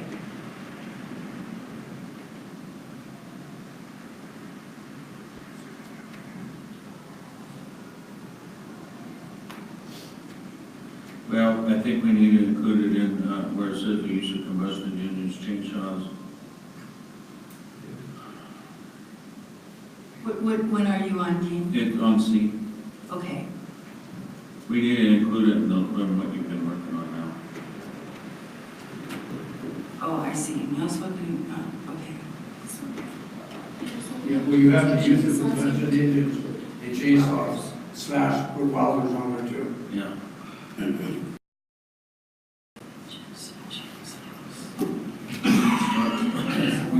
don't have nothing down there. Oh, and welders shall. Okay, I've got and welders. Okay. The use of combustion engines and chainsaws and welders. What about torching open, that would consider open flame, correct? Yeah, yeah. And usually you're gonna try that in the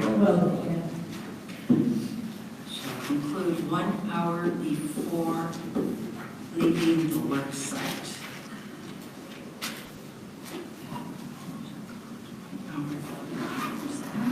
I think Unless there's a 2-inch rain and then you can leave it. or if you're reading, no, anyway. Okay, I think we've got that one.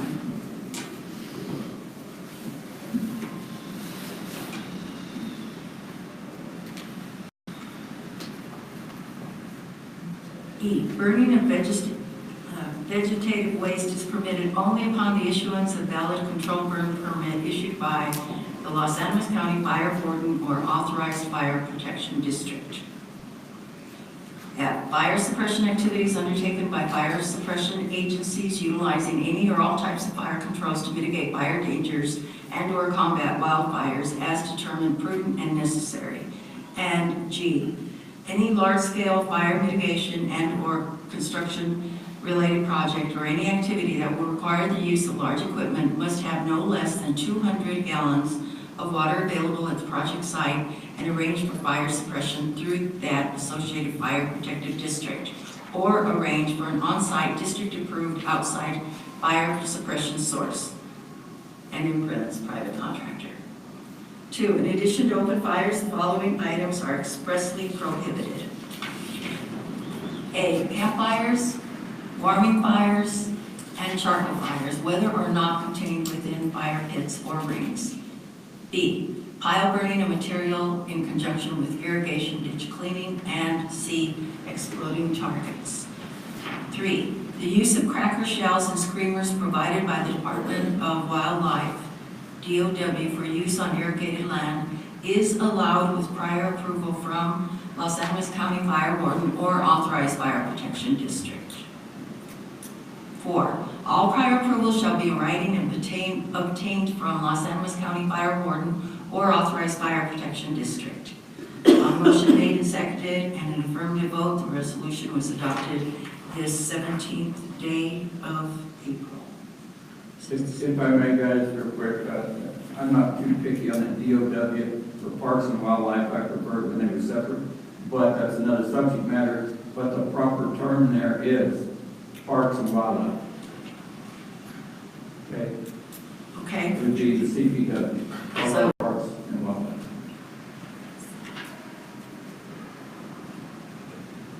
parks and wildlife, CPW. CPW. Right, so I can put Colorado Parks and Wildlife, CPW. Do you still, you don't, so you don't need the Department of Wildlife? No, in conjunction, they're not okay. mine. Okay.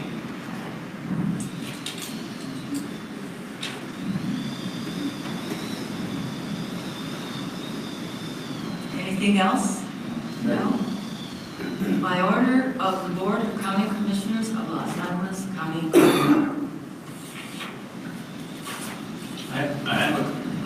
question, if we can go back to Chief. This might affect the field.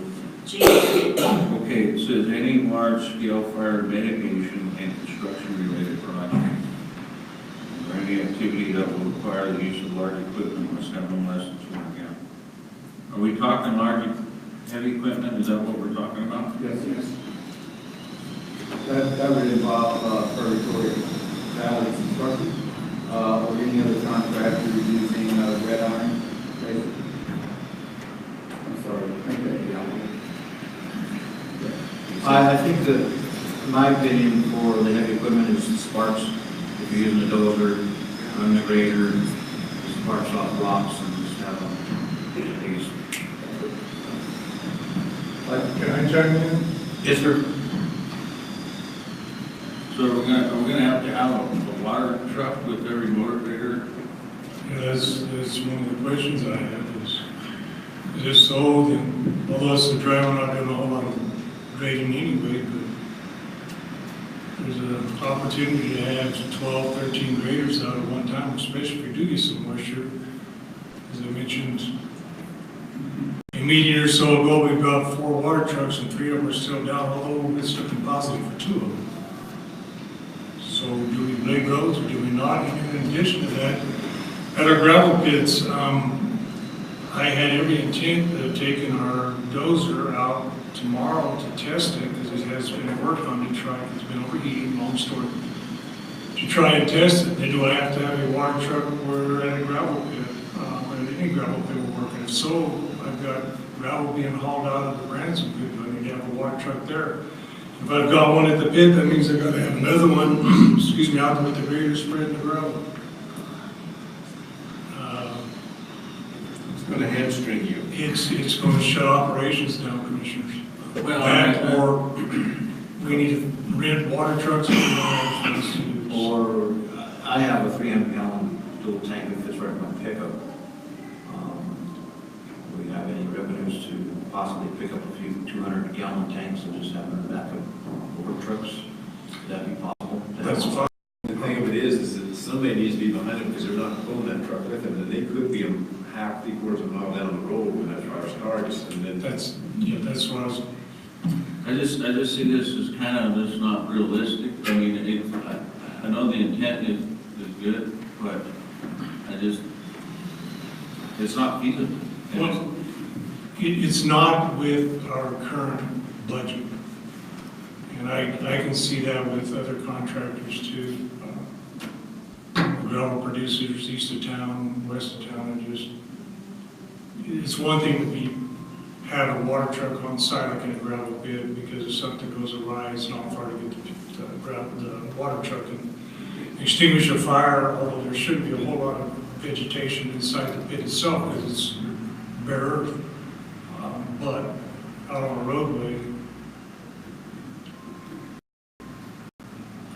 Is there a happy medium that Well, it you was could on live last, with? it was on last year's fire ban, stage 1. Yes, it was. that's a good thing. Well, ignorance is bliss. I guess if I just leave for a while, and my 2 topics come up, come get me, I'll be out in the hall.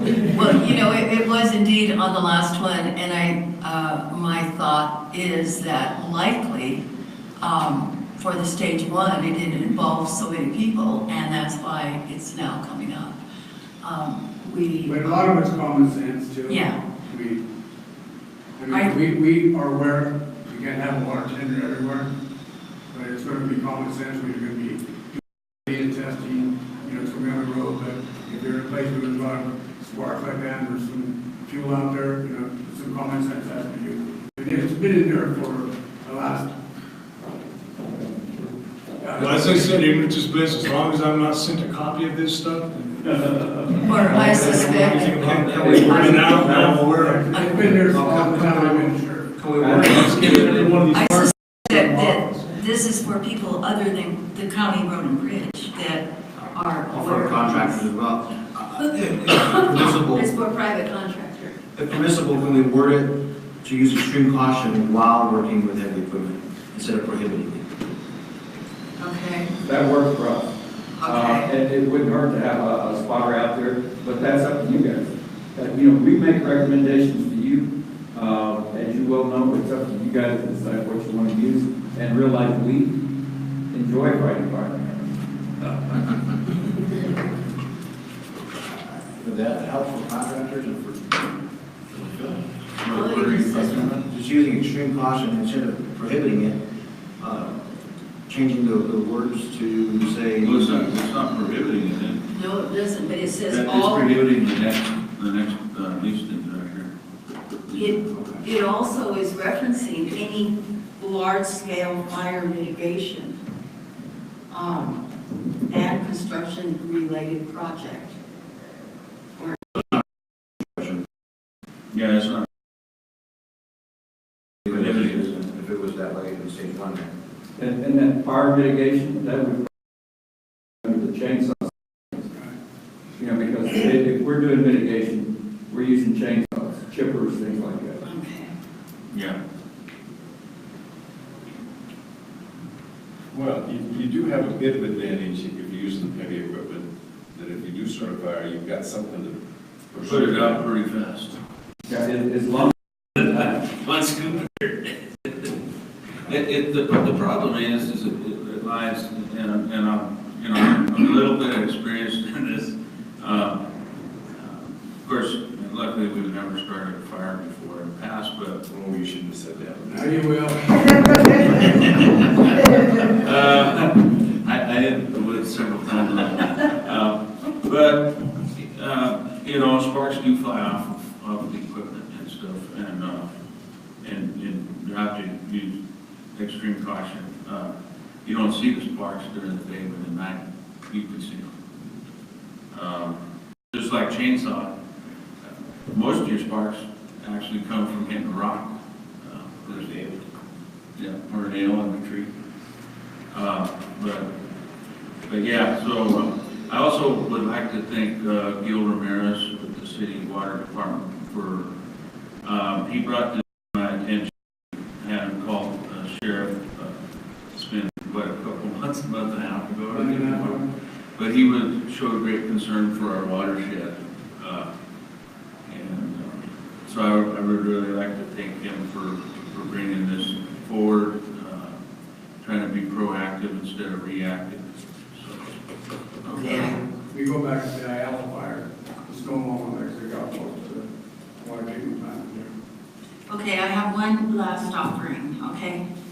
Any large-scale fire mitigation and/or construction-related project or any activity that will require the use of large equipment are expected to use extreme caution at the project site and arrange for fire suppression through that associated fire protection district or arrange for an on-site district-approved outside fire suppression source, in parentheses, private contractor. And what it did is replace 200 gallons of water available with are expected to use extreme caution. Are you okay with that, Dale? Can you live with it? Go ahead. Do you mind reading it one more time, please? I'm sorry. Okay, I'm going to be replacing the 200 gallons of water available with the extreme caution phrase. Okay, so here it comes. Any large-scale fire mitigation and/or project or any activity that will require the use of large equipment is expected to use extreme caution at the project site and arrange for fire suppression through that associated fire protection district or arrange for an on-site district-approved outside fire suppression source, i.e. private contractor. So we find the local fire district and, okay. No, we don't. No. No, the fire suppression should be approved by the district, which is if it's on our heavy equipment, you get them checked every year, so they're inspected, right? I think that covers the base for that. You have fire suppression on a grader and. In this district, is already where you're going to be doing work. That just removes the 200 gallons. Does I have to get approval from the district on the It's fire somewhere else. suppression? Yes, As ma'am. far as I'm concerned, no. I think that's what that said. Well, the verbiage could be construed. Okay, let's just leave it at that. Yes. 200 gallons? No. Oh, leave it like it is? We're okay. Okay. You know, Our water trucks have been pre-approved. and yes, and every piece of equipment, the red iron and the yellow iron, they're gonna have fire extinguishers. If they're a county, piece of equipment, I'm sure PBC, same contract.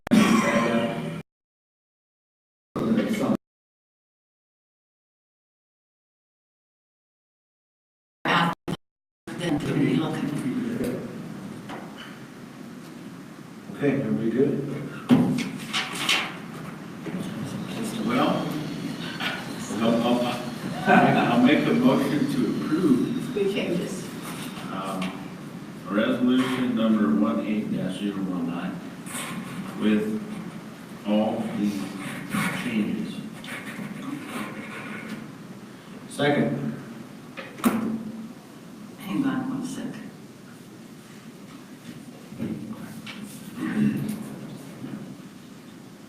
We're not got some more waiting here.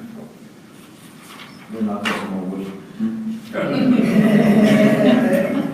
Commissioner Lopez, Yes. Commissioner Mulcher, Yes. Commissioner Lowry. You know, I think we've made an attempt here today, and there's probably some stuff we've left out to really make this a good fire suppression document. I'm glad that we've basically said that we're not going to stop any commerce. You just have to use some caution to do it.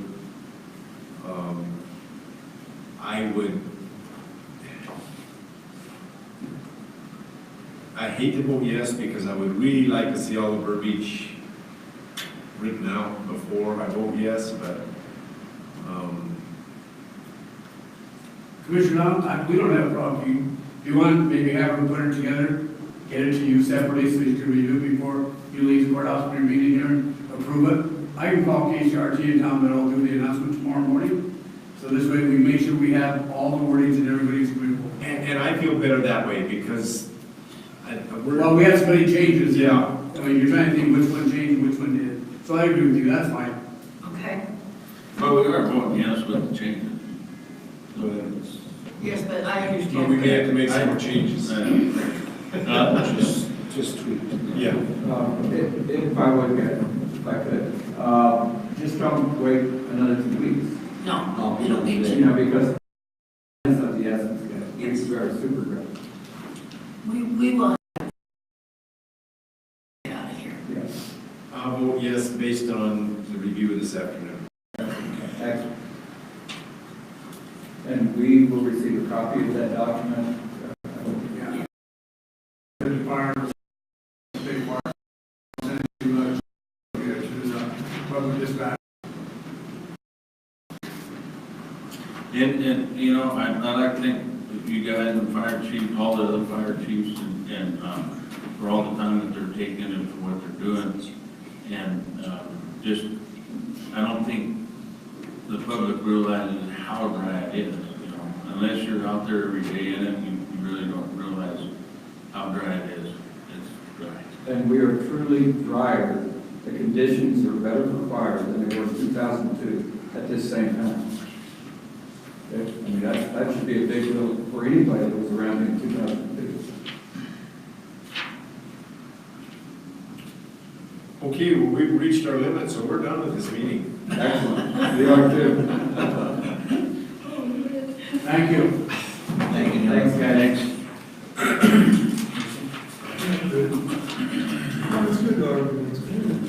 Consideration of special events liquor permit for Southern Colorado Family Center.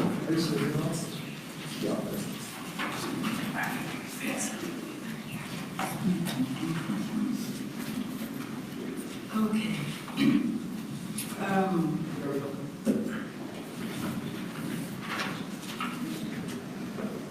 I guess I really need somebody to explain to me what's going on, and maybe Bob is the one to start with. I don't know. I think so. I'm confused.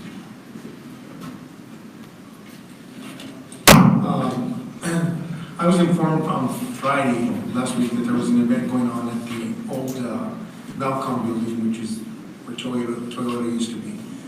I was not aware there was anything going on. Selena showed me a flyer. I in turn contacted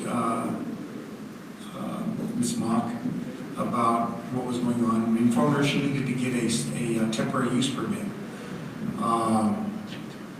And they are in the process of doing that. She said the company putting on the event was not aware they needed a temporary use permit. Along with the temporary use permit, I need part of the submittal requirements. They need to get with the sheriff's office and take up some issues with the security there, parking. I was informed this morning she has talked with Under Sheriff Navarrete. I think they're going to give me a letter. I have to have that in the packet. Also, the fire district would be the Holy Fire District. They were out there to look at the facility this morning. I will require them to get me a letter. Also, something from the health department. My concern is when they put the building up there, there's a shop where they sell four-wheelers and stuff, that Malcolm. So the septic could have been for a minimum number of employees in there, say maybe 10. She can get the permit from the health department. I talked a little bit to Kerry about it. He said if they're going to have 600, 700, 800 people, the septic system may not be able to handle that number in there. So what I was informed by Ms. Monk this morning is they have hired Little Sneaker to put portable facilities outside with Washington.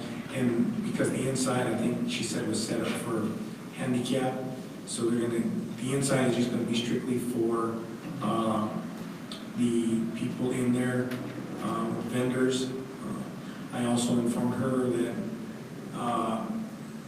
made her aware that there is a 1.5 cent sales tax that those vendors are going to have to apply to the products being sold.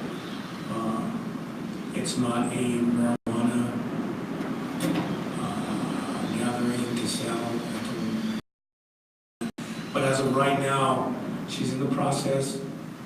She was hoping to have the complete packet in by this afternoon. Being that this meeting ran late, I'm not sure if she'll be able to do that. I did get the email from the fire department, the letter. They just wanted to make sure you Come up here. So as of right now, I haven't approved a temporary use permit for the project. I mean, we still have till, tomorrow, as long as I get all the information in there. Don't go too far. Before I came to the meeting, the Honey Fire Department was going out to the building, and they inspected, gave us an occupancy load, and all they asked, I'm sorry, it's on the email, all they asked was to make sure that we had emergency lighting and fire extinguishers, which throughout the course of the last 2 hours they've gotten. Tony had emergency lighting, and an electrician was going to make sure that if Tony didn't have enough, he would bring enough for it. What is the event for? It's I know music. the liquor license is another question. What's the whole event? The whole event is just a music expo. They'll have a couple tattoo artists from here in town, Main Street Tattoo, but that's all it is. It's just a music thing. All day long it'll be DJs, and then about 5 o'clock they'll have main bands come onto stage. Is it going to be inside Yes. the building? Yes. So it's not a stage outside? Or No, all of it's staying inside. do we have actually, Bob, do we have a noise issue that we have to get requests or do they need to have a request from the neighbors or the businesses in the surrounding area? I know it's 20 right across the street, but there's also residents. I live down below, but up right up above there's residents, those sneakers and stuff. Yeah, there's no certain amount distance around there that they require in the submittal stuff. They should, out of courtesy, inform the residents. There are noise restrictions, and I used to do it. I have a noise meter. There's certain decibel levels within certain times, after dark. Also, they need to keep in mind, because of the fire restriction, you're gonna have people outside, you know, and there's some open space out there, that I was concerned with the parking, which I think the sheriff was also. But you said they're gonna shuttle people, they're not gonna have. What time does the event end? At 10:30. So that's. Well, the event ends at 10, but we figure about half an hour to get everybody out the door. And what time does it start? At 1.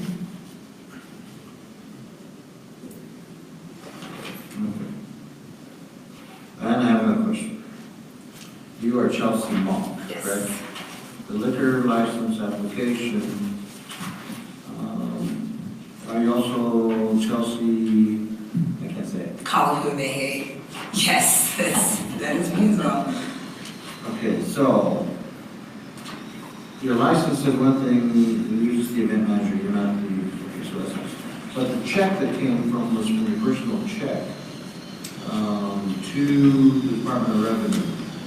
Why didn't they do it from the Southern Colorado County Center? It was all very last minute. I just ran down, got it, and paid for it. And that was, if need be, I can use Southern Colorado Family Center. I can check. Do we have a fee for that as well? Other than the Department of Revenue? Or temporary, did Peach indicate that to you? No, I just had the $25 fee. And that was imposed by Peach. Okay. And, but Robert, it's a $75 Yeah, check, so right? $75 for the temporary use fee. Right. Does that name or that check give you heartburn being in the liquor business? Well, no, because it was going to Department of Revenue, they're the ones who have an issue with it. If anything at all, but Did the clerk and recorder say anything to you about the check? To me? No, nobody mentioned anything. that's, I don't think it's a big deal, but I think I need to make a phone call to the liquor enforcement. We could take a 5-minute recess, the bathroom break as is, and then I'll call Department of Revenue, I'm sorry, the liquor enforcement, and see if that's an issue with them before the board. So let's meet back here at 11:25, 11:20, And I'll get a hold of them. 11:25. Make a motion to take a break. Yeah.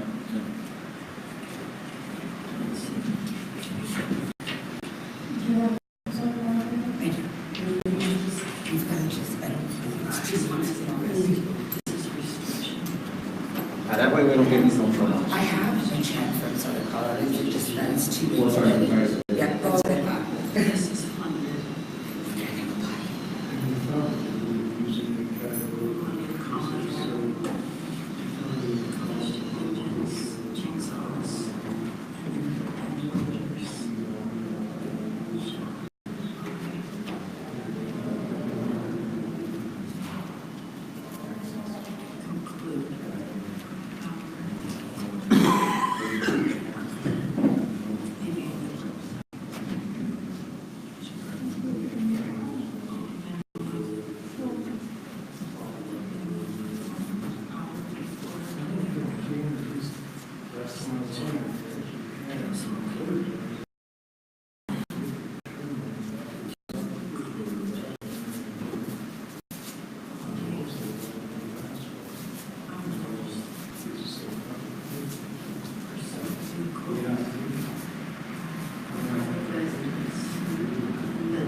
Let's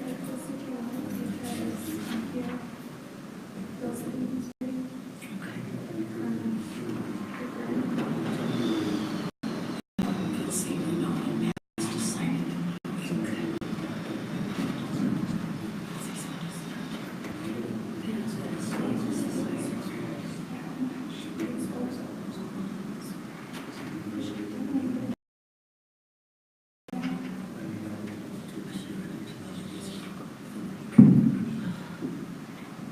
Website. We haven't heard of the new technologies, we're close to the sustainable ones. Good thing I was watching you guys. Good, we were just talking about whether we should call you